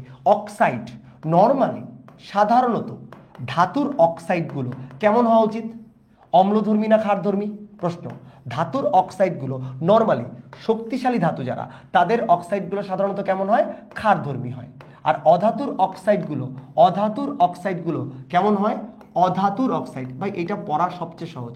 অধাতুর, অধাতুর অক্সাইড অম্লধর্মী, অধাতুর অক্সাইড অম্লধর্মী, অধাতুর অক্সাইড অম্লধর্মী। তাহলে আপনি বলেন একটা গ্রুপে নিচের দিকে আসলে, একটা গ্রুপে নিচের দিকে আসলে ধাতুর বৈশিষ্ট্য বাড়ে, তাহলে অক্সাইডগুলোর ক্ষারধর্মিতাও কি হবে? বাড়বে। একটা গ্রুপে নিচের দিকে গেলে ধাতুর অক্সাইডের ক্ষারধর্মিতা কি হবে? বাড়বে। আর একটা গ্রুপে নিচের দিকে গেলে অধাতুর অক্সাইডের অম্লধর্মিতা কি হবে? হ্রাস পাবে। অধাতুর অক্সাইডের অম্লধর্মিতা হ্রাস পাবে। এতক্ষণ পর্যন্ত যতগুলো কথা আমরা বলছি সবগুলো কথাকে একসাথে এখন সামারি করব। এতক্ষণ পর্যন্ত যতগুলো কথা আমরা বলছি সবগুলো কথাকে এখন আমরা সামারি করব। খুব মনোযোগ, যারা ক্লাসটা মাত্র জয়েন করলি তাদেরও সমস্যা নাই, জাস্ট কথাগুলো মনোযোগ দিয়ে শোন। এই 2 থেকে 3 মিনিট কথাগুলো মনোযোগ দিয়ে শুনবি। একই গ্রুপে যে কোনো পর্যায় সারণীর একই গ্রুপে নিচের দিকে গেলে কি পরিবর্তন ঘটে? যে কোনো ধরনের আকার, আয়তন, ব্যাসার্ধ বৃদ্ধি পায়। অর্থাৎ পারমাণবিক আয়তন, পারমাণবিক ব্যাসার্ধ, ধাতব ব্যাসার্ধ, সমযোজন ব্যাসার্ধ, যে কোনো ব্যাসার্ধ বৃদ্ধি পায়। তাই যেহেতু ব্যাসার্ধ বাড়ছে, সব ধরনের আকর্ষণ বল কি হয়? হ্রাস পায়। আকর্ষণ বল কি কি? আয়নীকরণ শক্তি, ইলেকট্রন আসক্তি, তড়িৎ ঋণাত্মকতা। যেহেতু এই 3টা জিনিস হ্রাস পাইছে, তড়িৎ ঋণাত্মকতা হ্রাস পাইছে না? তড়িৎ ঋণাত্মকতা হ্রাস পাওয়া মানে তড়িৎ ধনাত্মকতা বৃদ্ধি পাইছে। সিম্পলি মনে রাখি, জানি আমরা ঋণাত্মক কে হয়? অধাতু, ধনাত্মক কে হয়? ধাতু। তাহলে ঋণাত্মকতা হ্রাস মানে অধাতুর একটা ধর্ম কিন্তু কমছে, ধাতুর ধর্ম কিন্তু বাড়ছে।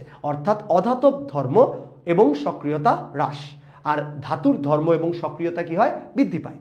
ধাতুগুলো জারক না বিজারক? ভাই বিজারক। অধাতুগুলো জারক না বিজারক? জারক। তাহলে নিচের দিকে গেলে যেহেতু ধাতব ধর্ম এবং সক্রিয়তা বৃদ্ধি পায়, তাহলে নিচের দিকে গেলে ধাতব ধর্ম বৃদ্ধি পাওয়ার মানে হচ্ছে বিজারক হিসেবে কাজ করার ক্ষমতা, বিজারণ ক্ষমতা বৃদ্ধি পায়। জারক হিসেবে কাজ করার ক্ষমতা বা জারণ ক্ষমতা হ্রাস পায়। এবং আমরা যেহেতু জানি ম্যাক্সিমাম ক্ষেত্রেই ধাতুর অক্সাইডগুলো ক্ষারধর্মী, না উভধর্মী হতে পারে, অন্যান্য প্রকৃতিরও হতে পারে, তবে ধাতুর অক্সাইডের বেসিক প্রকৃতি হচ্ছে নর্মালি হচ্ছে ম্যাক্সিমাম যারা ক্ষার ধাতু, মৃৎক্ষার ধাতু, তাদের অক্সাইড কিন্তু ক্ষারধর্মী। তাহলে ধাতুর অক্সাইডের ক্ষারধর্মিতা, তার ন্যাচারাল ক্যারেক্টার নিচের দিকে গেলে বাড়বে। অধাতুর অক্সাইড অম্লধর্মী ন্যাচারালি, তাই তার অম্লধর্মিতা নিচের দিকে গেলে হ্রাস পাবে, যেহেতু অধাতুর ধর্ম বা সক্রিয়তা কি হয়? হ্রাস পায়। এই কথাগুলোকে মাথায় গেঁথে নিবা, এই কথাগুলো বলছি সুন্দর করে নোট করে ফেলবা, আর কখনো তোমার লাগবে না এই বৈশিষ্ট্যের ঝামেলাতে তোমার যেতে হবে না। কি পরিবর্তন হয় আমরা কিন্তু সেই সূত্রকে এখন কাজে লাগাবো। বাম থেকে ডানে গেলে ভাই পুরো সিস্টেম ঘুরে যাবে।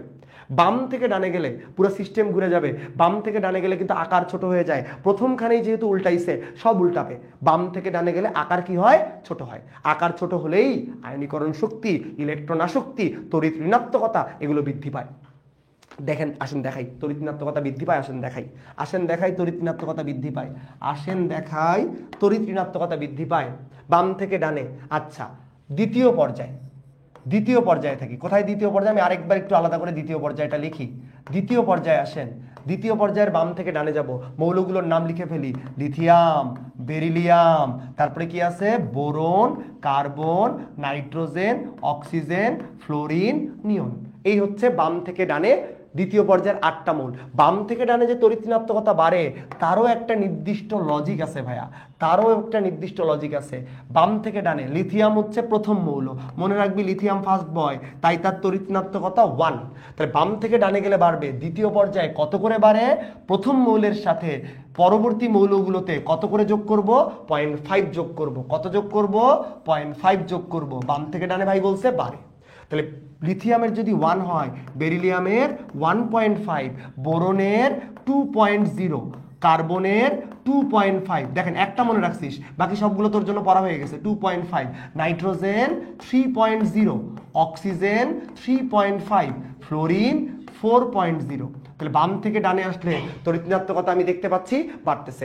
1, 1.5, 2, 2.5, 3, 3.5, 4 বাম থেকে ডানে বাড়ছে। দ্বিতীয় পর্যায়ে বাড়ে। একইভাবে একই লজিকে তৃতীয় পর্যায়েও কিন্তু বাড়ে। তৃতীয় পর্যায়েও কিন্তু বাম থেকে ডানে বাড়বে। ভালো কথা ভাই, আপনি বলছেন বাড়বে, আমরাও জানি বাম থেকে ডানে গেলে বাড়বে, আকার ছোট হবে, আকর্ষণ বল বাড়বে। তৃতীয় পর্যায়ে কি কি মৌল আছে? সোডিয়াম, তারপরে magnesium, aluminium, silicon, phosphorus, sulphur, তারপরে কি আছে? Chlorine, argon. এখন আসেন তাদের তড়িৎ ঋণাত্মকতার মান বলি। আপনি দ্বিতীয় পর্যায়ে মনে রাখবেন প্রথম মৌলের সাথে 0.5 যোগ করব। এখন তুই আমাকে বল, বাম থেকে ডানে গেলে তো বাড়ে, উপর থেকে নিচে আসলে কমে না? উপর থেকে নিচে আসলে কমে না? সোডিয়াম এরটা কি 1ই হবে না তার চেয়ে কম হবে? 0.9 কমে গেছে। দেখেন উপর থেকে নিচে আসলে কমে। বাম থেকে ডানে তৃতীয় পর্যায়ে আপ টু ফসফরাস পর্যন্ত প্লাস 0.3, আপ টু ফসফরাস পর্যন্ত প্লাস 0.3 করে বাড়াবো। তাহলে 0.9 এর সাথে 0.3 যোগ করলে 1.2, অ্যালুমিনিয়াম 1.5, সিলিকন 1.8, ফসফরাস 2.1। এই পরেই একটু গ্যাঞ্জাম হয়, সেই গ্যাঞ্জামটাও ঠিক করে দেই। সালফারের তড়িৎ ঋণাত্মকতা কিন্তু 2.5, দেখেন এখানে কিন্তু 0.3 বাড়ে নাই, 0.4 বাড়ছে। আর ক্লোরিনের তড়িৎ ঋণাত্মকতা 3.0। ভাই তড়িৎ ঋণাত্মকতা ভর্তি পরীক্ষার জন্য ফাটাই ইম্পর্টেন্ট টপিক, মানে ফাটাফাটি ইম্পর্টেন্ট একটা টপিক হচ্ছে তড়িৎ ঋণাত্মকতা। তড়িৎ ঋণাত্মকতা ফাটাফাটি ইম্পর্টেন্ট একটা টপিক। আমি তড়িৎ ঋণাত্মকতা এই টেকনিক দিয়ে যদিও পড়াই না, আমার যখন অ্যাডমিশন টেস্ট হয়েছিল আজকে থেকে বহু বছর আগের কথা, অতীতকালের কথা, তখন তড়িৎ ঋণাত্মকতা পড়ানোর জন্য হ্যাঁ আমাদের ওই সময়ে আমি রংপুরে পড়ছি। হ্যাঁ আজকে এই আমাদের হচ্ছে যে ফাহাদ এবং তোফায়েল দুজনই তো আমার ঢাকা মেডিকেল কলেজের জুনিয়র, ফাহাদ এবং আমি, হ্যাঁ ফাহাদ আমার জুনিয়র, 2 বছরের জুনিয়র। তো আমরা মোটামুটি রংপুরে একই জায়গায় যেহেতু পড়াশোনা করছি, তো আমাদের টিচারগুলো বা আমাদের বড় ভাইগুলো কিন্তু সেম। হ্যাঁ মাঝের অংশ মিস করে ফেলছেন, আচ্ছা আপনি আসেন, কোনো সমস্যা নাই, তড়িৎ ঋণাত্মকতা চলতেছে, তড়িৎ ঋণাত্মকতা পড়তেছি। একটু বলি কোন টেকনিকে আমরা তড়িৎ ঋণাত্মকতা পড়তাম। আমাদেরকে পড়াইতো ভাইয়া ফোন কল ব্রিজ, আমাদেরকে পড়াইতো ভাইয়া phone call bridge. What is phone call bridge? ফোনে তুমি কল ব্রিজ খেলতে পারো, ফোনে কল ব্রিজ খেলতে পারো, এটা দিয়ে মনে রাখতো, ফোন কল ব্রিজ। তো এই ফোন কল ব্রিজ কিভাবে, এই সিকোয়েন্সটা মনে রাখার জন্য, এটা একবার মনে থাকলে আপনার তড়িৎ ঋণাত্মকতা মনে থাকবে। বলেন ফ্লোরিনের তড়িৎ ঋণাত্মকতা কত? ফ্লোরিনের তড়িৎ ঋণাত্মকতা কত? 4 থেকে কমাবো, 4।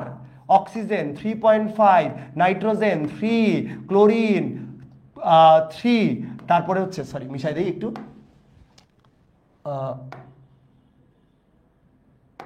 মিশাই দিই, ক্লোরিন 3, আচ্ছা ক্লোরিনও 3, ব্রোমিন 2.8, আয়োডিন 2.5, কার্বন 2.5, হাইড্রোজেন 2.1। কি করবেন আপনি? আগে আপনি উপরেরটা পড়তে যাবেন না, যে কাজটা আমি করলাম একটু ভুল হয়েছে, সেটা হচ্ছে উপরেরটা আগে লিখে দিচ্ছি, তাই না? উপরেরটা আগে লেখা উচিত ছিল না, উপরেরটা ভুলে যা। তুই এই সিকোয়েন্সটা মনে রাখ, 4, 3.5, 3.3, 2.8, আড়াই, 2.1। ভাই তাড়াতাড়ি বলে ফেলছি, আস্তে ঠান্ডা। ভাই হাতে 4, 4, 8 আঙ্গুল সামনে রাখি, 4, 3.5, 3.3, 2.8, আড়াই, 2.1। আবার বলি 4, 3.5, 3.3, 2.8, আড়াই, 2.1। 8টা, এই 8টার বাইরে পরীক্ষা আসেই না। তাদেরকে মাথায় একসাথে রাখানোর জন্য ফোন কল ব্রিজ, তাদেরকে একসাথে মনে রাখার জন্য ফোন কল ব্রিজ। তাহলে 4, 3.5, 3.3, 2.8, আড়াই, 2.1। এই উপরের টেকনিকটা মনে রাখবো এই কথাটা দিয়ে, ফোন কল ব্রিজ। ভাই তড়িৎ ঋণাত্মকতাতে এত কেন পুশ করতেছেন? ভাই রে তুই যদি তড়িৎ ঋণাত্মকতা না পারিস, তাহলে কিন্তু তুই কোন যৌগটা বিশুদ্ধ সমযোজী, কোন যৌগটা অপোলার সমযোজী, কোন যৌগটা পোলার সমযোজী, কোন যৌগটা আয়নিক, এটা বের করতে পারবি না। তাহলে আবার বলি, 4, 3.5, 3.3, 2.8, আড়াই, 2.1। 4, 3.5, 3.3, 2.8, আড়াই, 2.1। তাহলে এদের এই যে তড়িৎ ঋণাত্মকতা, কাদের তড়িৎ ঋণাত্মকতা? ভাই ফোন কল ব্রিজের, ফোন কল ব্রিজের। ফোন বিভিন্নভাবে হেল্প করে ভাই, এই ফোন হচ্ছে তারাই, এই ফোনগুলোই কি করতে পারে, এই ফোন হাইড্রোজেনের সাথে হাইড্রোজেন বন্ড তৈরি করে। ফোন হাইড্রোজেনের সাথে, প্রশ্ন যদি করি কারা হাইড্রোজেনের সাথে হাইড্রোজেন বন্ড তৈরি করে? কে করে? ফোন দিয়ে হাইড্রোজেন বন্ড তৈরি করে। কি দিয়ে বন্ড তৈরি করে? ফোন দিয়ে হাইড্রোজেন বন্ড তৈরি করে। ফোন দিয়ে। যারা কমেন্ট করতেছিস, যারা ক্লাসে আসিস, আমি অত্যন্ত তোদের প্রতি ধন্যবাদ, গ্রেটফুল। তোরা পার্টিসিপেট করতেছিস এবং এই জিনিসগুলো তোদের কাজে লাগবে, মাথায় সেট হয়ে যাবে যতক্ষণ তুই ক্লাসে থাকবি। এক্সট্রা কথা না, কোনো গল্প না, পড়বো আমরা, সলিড লেভেলে পড়বো, যেখানে মজার দরকার মজা করবো, যেখানে পড়ার দরকার আমরা পড়বো। আচ্ছা, যেটা বলতেছি, ফোন এর সাথে হাইড্রোজেন বন্ড তৈরি করে, ফোন দিয়ে বন্ড তৈরি করে, বন্ধন তৈরি করে ফোনের সাথে। আসেন তাহলে আমরা তড়িৎ ঋণাত্মকতা পড়ছি। তড়িৎ ঋণাত্মকতা কেন পড়বো? দেখ, তড়িৎ ঋণাত্মকতা না জানা থাকলে তুই জানতে পারবি না কে পোলার সমযোজী, কে অপোলার সমযোজী, কে আয়নিক। আচ্ছা বলেন তো, প্রশ্ন রাখি, এখন অনেকক্ষণ ধরে কোনো কোয়েশ্চেন করি না, আসেন একটা কোয়েশ্চেন করি আপনাদেরকে, যে কখন একটা সমযোজী যৌগকে বিশুদ্ধ সমযোজী যৌগ বলা হয়? কখন একটা সমযোজী যৌগকে বিশুদ্ধ সমযোজী যৌগ বলা হয়? বলে ফেলেন, কখন একটা যৌগকে বিশুদ্ধ সমযোজী যৌগ বলা হয়? কি আপনার কোশ্চেনের অ্যান্সার দেন, আমি একটু পানি খেয়ে নিই।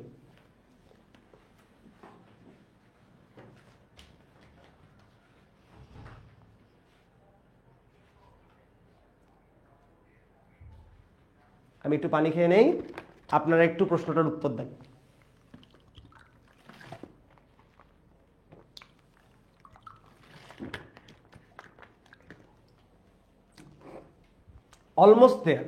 অলমোস্ট দেয়ার বিশুদ্ধ সমযোজী হওয়ার জন্য, হ্যাঁ ফোন দিয়ে কথা বলে 1.7 আগে হলো বিশুদ্ধ, ডিফারেন্স লেস দ্যান 0.5 হয়।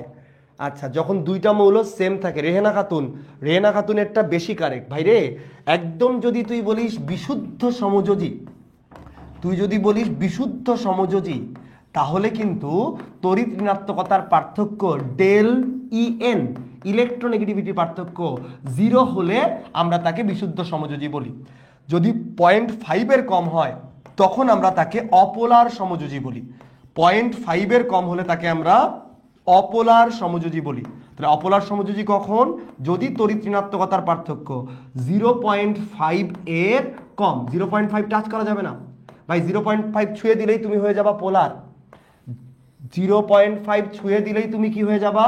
পোলার। পার্থক্য 0.5 থেকে 1.9 এর কম, 1.9 বলবো না, 1.9 এর কম, 0.5 থেকে 1.9 এর কম, তাহলে বলবো পোলার সমযোজী। চল এটা পড়ে ফেলি, এখনই পড়ে ফেলি, একদম মাথায় সেট করে ফেলি, পোলার সমযোজী।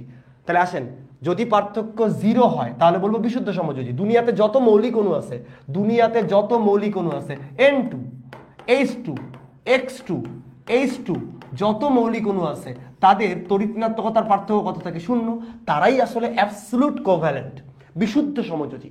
যদিও কোনো যৌগ 100% সমযোজী বা কোনো যৌগ 100% আয়নিক হয় না, তারপরও আমরা এদেরকে বিশুদ্ধ সমযোজী বলি। 0.5 যদি কম হয় তাহলে বলবো অপোলার সমযোজী। যদি 0.5 থেকে 1.9 কম হয় তাহলে বলবো পোলার সমযোজী। ডাইপোল ক্রিয়েট করবে, ডাইপোল বন্ধন তৈরি করতে পারবে। আর যদি তড়িৎ ঋণাত্মকতা 1.9 বা তার বেশি হয়ে যায় তখন তাকে আমরা বলি আয়নিক। 1.9 বা তার বেশি হলে সে আয়নিক ধর্ম দেখায়। তাহলে আয়নিক হওয়ার জন্য যোগ্যতা কি? 1.9 বা তার বেশি। আয়নিক হওয়ার যোগ্যতা কি? 1.9 বা তার বেশি। কোনো সমস্যা নাই স্নিগ্ধ, তুমি বলছো, ট্রাই করছো, দ্যাটস গুড। 0.5 এর কম, দ্যাটস গুড, কোনো সমস্যা নাই। ভুল হবে, ভুল করেই আমরা শিখবো। আমি কিন্তু মাঝে মাঝে কমেন্ট চেক করতেছি। সো আপনারা যারা ক্লাসের মধ্যে আছেন এবং কমেন্ট করতেছেন, আমি কিন্তু খুবই খুশি। ঠিক আছে, আমি আপনাদের প্রতি গ্রেটফুল, আপনারা ক্লাসটা দেখতেছেন। ওকে, এখন আসেন, আমি এইটা আসলে পড়াইতে চাই নাই, এটা চলে আসছে তাই আমি একটু বলে দিছি। এটা আমরা পরে আরো ডিটেইলে পড়বো। আচ্ছা, আলিফুল বারবার একটা প্রশ্ন করতেছে, ওই প্রশ্নটার একটু সমাধান দিয়ে দেই। ভাই কোন কোন আকরিক পড়বো? আকরিক তো দুনিয়াতে অনেকগুলো আছে, আকরিক কোনগুলো পড়বো? ভাই দেখেন, আকরিক চাইলে আপনি অনেক পড়তে পারেন, কিন্তু কিছু কিছু জিনিস পরীক্ষায় বারবার আসে। যেমন আমরা বলি গ্রুপ 13 কথা চিন্তা করি। আসো গ্রুপ 13 দিয়ে একটু আলোচনা করি। গ্রুপ 13 মধ্যে কি আছে? বোন, আমার, গেল, ইন্ডিয়া, থাইল্যান্ড এবং হচ্ছে নিউজিল্যান্ড। একটু খেয়াল করি সবাই। তো এর মধ্যে বোরনটা কি ভাইয়া? অপধাতু। সেটা আমার মাথা ব্যথা না। আচ্ছা, আমি একটু বলে দিই, পি ব্লকের মধ্যে একটু আসতে যাই, মনে হচ্ছে তো ফাস্ট হয়ে যাচ্ছি। পি ব্লক মৌলের মধ্যে, পি ব্লক মৌল তো 36টা না, ক্লাস একটু লম্বা হয়ে যাচ্ছে, আর বেশিক্ষণ পড়াবো না। পি ব্লক মৌল 36টা, তাই না? পি ব্লক মৌল 36টা। এই 36টা মৌলের মধ্যে অপধাতু কিন্তু ভাই আছে 6টা। অপধাতু কয়টা আছে? 6টা। আপনি চেষ্টা করবেন এটাকে খুব ভালো করে মনে রাখার। হ্যাঁ, মেটালয়েড বা সেমি মেটাল বা অর্ধধাতু 6টা। তো আমাদের সময় আমাদের ভাইরা পড়াইতো, তখন আমাদের সময় বইয়ে দেওয়া ছিল 7টা। ঠিক আছে, কি বলে হচ্ছে, কে কোশ্চেন করছে? আচ্ছা, তোফায়েল হুজুর ঘুমাই গেছো নাকি? জেগে ওঠো, হ্যাঁ জেগে ওঠো তোফায়েল হুজুর, তোমার বাণী শুনতে চাই। আচ্ছা, তো বোরন হচ্ছে অপধাতু 6টা। এটা মনে রাখার জন্য আমরা এই টেকনিকটা ইউজ করতাম, জানি না এখন তোরা কি ইউজ করি। বর ছিল যেন আজ সব থেকে অনন্য। অপধাতু, মেডিকেল ভর্তি পরীক্ষা খুব ইম্পর্টেন্ট, এই পরীক্ষা আসবে। বোরন, সিলিকন, যেনতে জার্মেনিয়াম, আস্তে আর্সেনিক, সবতে এসবি, থেকেতে টেলুরিয়াম, অনন্য দিয়ে আগে ছিল অ্যাস্টাটিন, এখন আর অ্যাস্টাটিন দিচ্ছে না, তাই অনন্য সূত্রের বাইরে। তাহলে এই 6টা হচ্ছে অপধাতু। তো বোরন অপদার্থ, মাথা ব্যথা না, অ্যালুমিনিয়াম নিয়ে পড়াশোনা করব। অ্যালুমিনিয়ামের আকরিক পরীক্ষা আসে, অ্যালুমিনিয়ামের অক্সাইড আকরিক পরীক্ষা আসে, অ্যালুমিনিয়ামের অক্সাইড আকরিক, অ্যালুমিনিয়ামের অক্সাইড আকরিক চারটার নাম চলেন আপনাদেরকে পড়াই দেই। অ্যালুমিনিয়ামের অক্সাইড আকরিক চারটার নাম, সবাই একটু মনোযোগ দাও, সবাই এইটা নোটের মধ্যে রাখবা। অ্যালুমিনিয়ামের অক্সাইড আকরিক, অ্যালুমিনিয়ামের অক্সাইড আকরিক কি কি আছে চলেন আমরা একটু অন্য কালারের পেন ইউজ করি। অ্যালুমিনিয়াম অক্সাইড আকরিক তো কি কি আছে বলে দেই। Corundum, diaspore, bauxite, gibbsite. Corundum এইগুলো বুয়েটেও আসে, হ্যাঁ ভার্সিটিতেও আসে, হ্যাঁ বুয়েট পিলিতেও পাবে। Corundum, diaspore, bauxite, gibbsite. ভাই আপনার এত ভালো মনে আছে, আমাদের তো মনে নাই, তাহলে আমাদের বুদ্ধি বলেন কেমনে মনে রাখা যায়? আসেন বুদ্ধি বলি। কোরান্ডাম, ডায়াসপার, বক্সাইট, জিপসাইট, ইভেন এরা আগেই বলে দিছি এরা কিন্তু অ্যালুমিনিয়ামের অক্সাইড আকরিক। তো এই অক্সাইড আকরিকগুলোকে মনে রাখার জন্য টেকনিক আমরা জানি, যদি না জেনে থাকেন দেখে রাখেন। অ্যালুমিনিয়ামের অক্সাইড আকরিক মনে রাখার জন্য একটা কোড আছে, সেই কোডটা কি? সেই কোডটা হচ্ছে কোডাবজি। সেই কোডটা কি? কোডাবজি। বাট এই কোডটা কত? কোডাবজি যে কোডাবজি 0123, কোডাবজি 0123। সো কোডাবজি 0123 কি রিপ্রেজেন্ট করে? কতে কোরান্ডাম, ডতে ডায়াসপার, বতে বক্সাইট, জিতে জিপসাইট। কতে কোরান্ডাম, ডতে ডায়াসপার, বতে বক্সাইট, জিতে জিপসাইট। ভাই কেন এই সিরিয়ালি পড়বো? কারণ প্রত্যেকটাই অ্যালুমিনিয়ামের অক্সাইড আকরিক, তাহলে প্রত্যেকটারই আমার সংকেত কি হবে? প্রত্যেকটারই আমার সংকেত হবে aluminium oxide. Al2O3, Al2O3, Al2O3, Al2O3। কিন্তু ভাই পার্থক্য তো হইল না। এই যে 0, এই যে 1, এই যে 2, এই যে 3, এগুলো হচ্ছে পানির অণুর সংকেত। কোরান্ডামে পানি নাই, ডায়াসপারের সংকেতে 1 অণু পানি, বক্সাইটের সংকেতে 2 অণু পানি, জিপসাইটের সংকেতে 3 অণু পানি। ভাই এটা কেন পড়াইলেন? যা বইয়ে যদি খুঁজে দেখিস, এইটাই হচ্ছে মেডিকেল ভর্তি পরীক্ষার প্রশ্ন, বক্সাইটের সংকেত। হ্যাঁ, বক্সাইট থেকে অ্যালুমিনিয়াম ধাতু নিষ্কাশন করা হয়, বক্সাইট থেকে অ্যালুমিনিয়াম ধাতু নিষ্কাশন করা হয়। তাহলে এই যে কোরান্ডাম, ডায়াসপার, বক্সাইট, জিপসাইট, এটা মনে রাখার সূত্র হচ্ছে কোডাবজি। আর তাদের পানির অণু মনে রাখবো 0123, তাহলে কোডাবজি 0123 অ্যালুমিনিয়ামের অক্সাইড আকরিক। আর কি অ্যালুমিনিয়ামের আকরিক? ভাই এটা তো আমি জানি, আলিফুল বলবে ভাই এটা আমি পড়ছি, ভাই এটা আমি পারি, আপনি আমাকে অন্যান্য আর কি আকরিক আছে এইটা একটু বলে দেন। আসেন অ্যালুমিনিয়ামের আর কি আকরিক পরীক্ষা আসে। অ্যালুমিনিয়ামের আরেকটা আকরিক পরীক্ষায় অনেক বেশি আসে, সেটা হচ্ছে চায়না ক্লে, কেওলিন বা চায়না ক্লে, কেওলিন বা কাদামাটি। চায়না ক্লে, কেওলিন বা কাদামাটি, এইটার সংকেত পরীক্ষা আসে। হ্যাঁ, China clay, China clay, clay মানে তো হচ্ছে কাদামাটি, তাহলে চায়না ক্লে, কেওলিন বা কাদামাটি, এইটার সংকেত পরীক্ষা আসে। চায়না ক্লে, কেওলিন বা কাদামাটি কি? Hydrated aluminium silicate. তাহলে হাইড্রেটেড অ্যালুমিনিয়াম সিলিকেট, ভাই হাইড্রেটেড পানি থাকবো, অ্যালুমিনিয়াম সিলিকেট অ্যালুমিনিয়াম অক্সাইড থাকবে আর হচ্ছে সিলিকন ডাইঅক্সাইড থাকবে। দেখেন অ্যালুমিনিয়াম অক্সাইড, সিলিকন ডাইঅক্সাইড যদি যোগ করে দিই অ্যালুমিনিয়াম সিলিকেট হবে। এখানে যেটা মনে রাখতে হবে, এখানে অণুগুলো কত করে? 1 অণু অ্যালুমিনিয়াম অক্সাইড, 2 অণু সিলিকন ডাইঅক্সাইড, 2 অণু পানি। আচ্ছা আমি ভালো করে লিখি, এটা একটু কনজেস্টেড হয়ে গেল, এটাকে সরাই দেই, সুন্দর করে লিখে দেই আপনাদেরকে। Hydrated aluminium silicate, aluminium oxide থাকবে 1 অণু, 2 অণু কি থাকবে? সিলিকন ডাইঅক্সাইড, আর 2 অণু কি? পানি। অর্থাৎ এখানে রেশিও হচ্ছে 122, রেশিও কি? 122। কি বলবো একে? Hydrated aluminium silicate. তাহলে চায়না ক্লের নাম কি? Hydrated aluminium silicate, hydrated aluminium silicate. Medical ভর্তি পরীক্ষার প্রশ্ন, হাইড্রেটেড অ্যালুমিনিয়াম সিলিকেট, মেডিকেল ভর্তি পরীক্ষার প্রশ্ন। কেন চায়না ক্লে ভালো করে পড়বি? কারণ কি? চায়না ক্লে কি জানিস? চায়না ক্লে হচ্ছে সিরামিকের কাঁচামাল। চায়না ক্লে কি? সিরামিকের কাঁচামাল। হ্যাঁ, সিরামিকের কাঁচামাল। সিরামিক আপনাদের সিলেবাসে নাই, সিরামিক কিন্তু পরিমাণগত অর্থনৈতিক রসায়নের পড়া। আসলে আমি ওইটা একটু বলে দিই। এই যে সিরামিকের কাঁচামাল কারা? সিরামিকের কাঁচামাল, ভাই কোথায় কোথায় চলে গেলেন? আয় যাই বলে দিই তোদেরকে, যেহেতু সামনে চলে আসছে সিরামিকের কাঁচামাল। এই সিরামিকের কাঁচামাল মনে রাখবো আমরা কেমনে? সিরামিকের কাঁচামাল আমরা কেমনে মনে রাখবো? ভাই সিরামিক জীবনে কি দরকার? দেখ একটা কথা বলি, ধর তুই চায়না থেকে সিরামিক নিয়ে আসছিস, বা তুই দোকানে গেলি, দোকানদার তোকে বলতেছে যে বাংলাদেশি সিরামিকের যে জিনিসপত্র আছে, কাচের যে বাসনপত্র আছে, শাইনপুকুর, বিভিন্ন কোম্পানি আছে, তো তুই তাদেরটা নিতে চাচ্ছিস। দোকানদার তোকে বলতেছে যে না ভাই আপনি চায়নারটা নেন, চায়না প্রোডাক্ট সেই ভাই, বেস্ট প্রোডাক্ট ভাই, চাইনিজটা একদম তোকে ডিজাইন দিয়ে দেখাই দিচ্ছে। তো চায়না প্রোডাক্ট তুই নিয়ে গেলি বাসায়, সিরামিকের জিনিসটা, সেই চায়না প্রোডাক্টটা নিয়ে যাওয়ার পর দেখলি গরম পানি ঢালছি আর শালা ফেটে গেছে, তখন তুই কি বলবি? তখন তুই কিন্তু গালি দিবি। এই কি গালি দিবি তুই? একটা ছোট্ট করে গালি দিবি ভাই। কি গালি দিব? চায়না শালা ফালতু। কি গালি দিব? চায়না শালা ফালতু। হ্যাঁ, সিরামিক নিছি কিন্তু এই চায়না শালা ফালতু। তো চায়না শালা ফালতুতে কি? সিরামিকের কাঁচামাল হচ্ছে চায়না শালা ফালতু। So china means china clay, china means china clay. শালাতে কি? শালাতে কি? শালাতে হচ্ছে সিলিকা, সিলিকা মানে বালি, সিলিকন ডাইঅক্সাইড। আর ফালতুতে কি? ফেলসপার। ফালতুতে কি? ফেলসপার। চায়না শালা ফালতু। সিরামিকের কাঁচামাল কি? চায়না শালা ফালতু। সিরামিকের কাঁচামাল কি? চায়না শালা ফালতু। চায়না বেশি দিন যায় না, না চায়না শালা ফালতু। তাহলে চায়না ক্লে, সিলিকা, ফেলসপার কার কাঁচামাল? সিরামিকের কাঁচামাল। এই চায়না ক্লের সংকেত লাগবে। আলিফুল যদি ক্লাসটা করতে থাকো বা দেখতে থাকো, তুমি অবশ্যই চায়না ক্লের সংকেত পড়বা।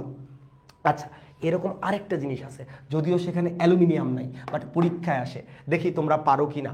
কর্মমুখী রসায়নে পড়ছো, বলেন তো দেখি পারেন কিনা। এটা আমি একটু মিশাই দিই, এগুলোর আর দরকার নেই, নোট করা হয়ে গেলে এগুলো আমরা সরাই দিই, এগুলো আমরা সরাই দিই, এগুলোর আর দরকার নাই, এগুলোর আর দরকার নেই। দেখি একটা প্রশ্ন করি, চায়না শালা ফালতু, এটা মনে রাখিস, তাইলেই হবে। আচ্ছা, অনেক কিছু শিখবো, এতটুকু বলি তোদেরকে। আমি কথা একটু কমই বলতে চাই, আমি পড়ানোর মধ্যে ইনভেস্টেড থাকতে চাই, সত্যি কথা বলি, পড়ানোতেই আমার বেশি স্বাচ্ছন্দ্য বোধ লাগে। আর যেহেতু আমার প্রথম ক্লাস, আমার কিন্তু এই সেট আপে নতুন, আমি অফলাইনে ভাই 15 বছর পড়াই। বাট হ্যাঁ আলিফুল আসো, তোমার জন্য এই জিনিসগুলো আরো এক্সট্রা বলতেছি, কারণ তুমি বারবার জিজ্ঞেস করছো। আমি কিন্তু কমেন্ট ঠিকই পড়ি, কমেন্ট ঠিকই পড়ি। হ্যাঁ, আমাদের একটু বলি, এই বছর আমরা এসিএস এর যে মেডিকেল ব্যাচের কেমিস্ট্রি পুরাটাই আমার হাতে। আমি একটু সময় নিয়েই পড়াই, আমি একটু ডিটেইলে পড়াই। আমি ভাই তোমাকে ঢাকা মেডিকেলের জন্য পড়াবো, আমি তোমাকে ঢাকা মেডিকেলের জন্য পড়াবো, তোদেরকে ঢাকা মেডিকেলের জন্য পড়াবো, ডিএমসির জন্য পড়াবো। আমি যখন একটা স্টুডেন্টকে পড়াই, আমি চিন্তা করি সে আমার মেডিকেলে আমার জুনিয়র হিসেবে প্রতিনিধিত্ব করবে, এবং আমি যা পড়াই আমি চেষ্টা করি তাদেরকে ওই লেভেলে, আমি নিজে যা পড়ছি, যেভাবে পড়ছি, সেই জিনিসগুলোকে তাদের মধ্যে নিয়ে আসার জন্য। এই লাস্ট 15 বছরে আমি আমার যতটুকু মেধা, যতটুকু শ্রম আমি এই পড়ানোর পিছনে দিছি, সৃষ্টিকর্তা আল্লাহর রহমতে আমার হাত দিয়ে অনেক, হ্যাঁ, শয়ে মেডিকেলে স্টুডেন্ট ভর্তি হয়েছে, আমার অনেক স্টুডেন্ট এখানে ক্লাস করছেন, ঠিক আছে। আমার এখানে অনেকে অফলাইনে স্টুডেন্ট আসো, যারা অনলাইনে প্রথমবারের মতো দেখতেছো, ঠিক আছে। আমি জানি না তোমাদের কাছে কেমন লাগতেছে, আমার জন্য একটু কিন্তু নতুন। হ্যাঁ, আমি কিন্তু অনলাইনে অত বেশি অভ্যস্ত না, এবং এই সেট আপটা আমার জন্য নতুন। আমি হোয়াইট বোর্ডে ফাটাই দিতে পারি, ব্ল্যাক বোর্ড আমার জীবনে নতুন। আমি চেষ্টা করতেছি তাও তোমাদের সাথে রিয়্যাক্ট করার জন্য। আমি আমার ফুল এনার্জি, আমার যে পুরো এনার্জি, সেটা তোমাদের সাথে আরেকটু সময় লাগবে, আস্তে আস্তে তোমাদের সাথে আমার শেয়ারিংয়ের মাধ্যমে এই ব্যাপারটা বাড়বে। তবে এতটুকু গ্যারান্টি দিচ্ছি ভাই, কেমিস্ট্রিতে অনেক কিছু আছে পড়ার, অনেক কিছু, কিন্তু অবভিয়াসলি তোমরা হিমেলের স্টুডেন্ট, হ্যাঁ, তোমরা সঞ্জয়ের স্টুডেন্ট, ওরা আমার জুনিয়রই হবে। তো যাদের স্টুডেন্ট তোমরা, ওরা কিন্তু অনেক কোর পড়ায়, অনেক বেসিক থেকে পড়ায়, ওইটার দরকার আছে লাইফে, ওইটা তোমার দরকার আছে। বাট মেডিকেলের জন্য একটুখানি ট্রিকি, একটুখানি ডিপ থেকে এসেই অন্যভাবে পড়তে হয়, অন্যভাবে পড়তে হয়। তো তার জন্য যা লাগবে, এই ক্লাসের জন্য কিন্তু আমাদেরকে খোঁজ করে বের করছে। নাহলে তুমি চিন্তা করো, আমি সবসময় বলি এই কথাটা, যে লাস্ট 15 ইয়ার্সে যার অনলাইনে ট্রেস নাই, সেই টিচারটাকে কেন নিয়ে আসলো এসিএস এর মতো এত বড় একটা প্ল্যাটফর্ম, কেন নিয়ে আসলো, কি দরকার ছিল? সো এখানে এক্সপিরিয়েন্স হয়তোবা ম্যাটার করে, হয়তোবা আমাকে সম্পর্কে যারা জানছে, তারা খোঁজ নিচ্ছে, তারা জানছে যে না, ভাইকে দিয়ে সম্ভব। আমি তোমাদেরকে অ্যাসিওর করি ভাইয়া, তোমরা থাকো, তোমরা কোর্সে এনরোল করো, আমি অনেক ক্লাস নিব, সেই ক্লাসগুলোতে তোমাদের কেমিস্ট্রিকে যতটা সম্ভব সহজ করার জন্য আমরা চেষ্টা করব, ঠিক আছে, যতটা সম্ভব সহজ করার জন্য আমরা চেষ্টা করব। হ্যাঁ, ক্লাস আমি আর বড় করব না, আমি চাচ্ছি না আজকে আর পড়াতে, ঠিক আছে, অনেকক্ষণ কথা বলছি। এবং শুক্রবার আমার জন্য সবচেয়ে ব্যস্ততম দিন, আমি সপ্তাহে 6 দিন করে ডিউটি করি, শুক্রবারের দিনটাই আমি একটুখানি আমার নিজের মতো করে কাটাতে চাই, কিন্তু শুক্রবারের দিনে আমার ব্যাচগুলো পাইল্ড আপ করা থাকে, মানে একদম সারাদিনই ব্যাচ থাকে। এটা আমার দিন শেষের শেষ ব্যাচ। আমি খুবই চিন্তায় ছিলাম যে ক্লাসের মধ্যে আটকায় যাবে কিনা, অডিওতে সমস্যা হবে কিনা।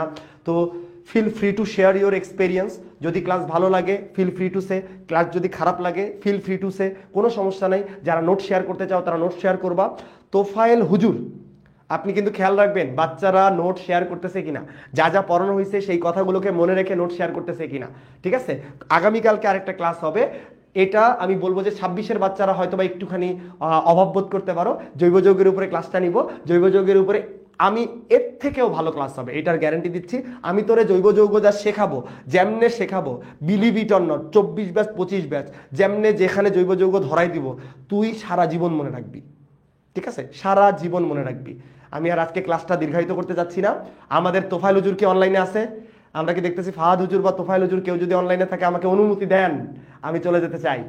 হ্যাঁ, তো তোমাদের সাথে ক্লাস নিয়ে খুব ভালো লাগলো। এসজিতে আমার প্রথম ক্লাস, যা যেমন লাগছে প্লিজ ফিল ফ্রি টু। আমি জানি হয়তো বা স্পিড হয়তো বা কখনো বেশি ছিল, কখনো কম ছিল, আমি ক্যামেরার দিকে কম তাকাচ্ছি, কমেন্ট কম চেক করতেছি। ঠিক আছে, একটা পোজ দেন, স্ক্রিনশট নেই প্লিজ। আচ্ছা, পোজ তো দিয়েই আসি, আর কি পোজ? এই যে পোজ, এই কি পোজ দিব? এইটাই তো পোজ। আচ্ছা, তো তোমাদেরকে বলবো যে কোন গ্রুপে নোট সাবমিট করব। নোট সাবমিট করব এএসজিতেই, অপার স্টুডেন্ট গ্রুপ। আমার ওরকম কোনো গ্রুপ নাই, আমার ইউটিউব চ্যানেল নাই, সব কিছু নতুন করে হবে। ঠিক আছে, সবার জন্য দোয়া, সবার জন্য শুভকামনা। দেখা হচ্ছে আগামীকাল একই টাইমে ইনশাল্লাহ, ঠিক 6:30টায় আগামীকাল দেখা হবে জৈব যৌগের ক্লাস নিয়ে। আল্লাহ হাফেজ।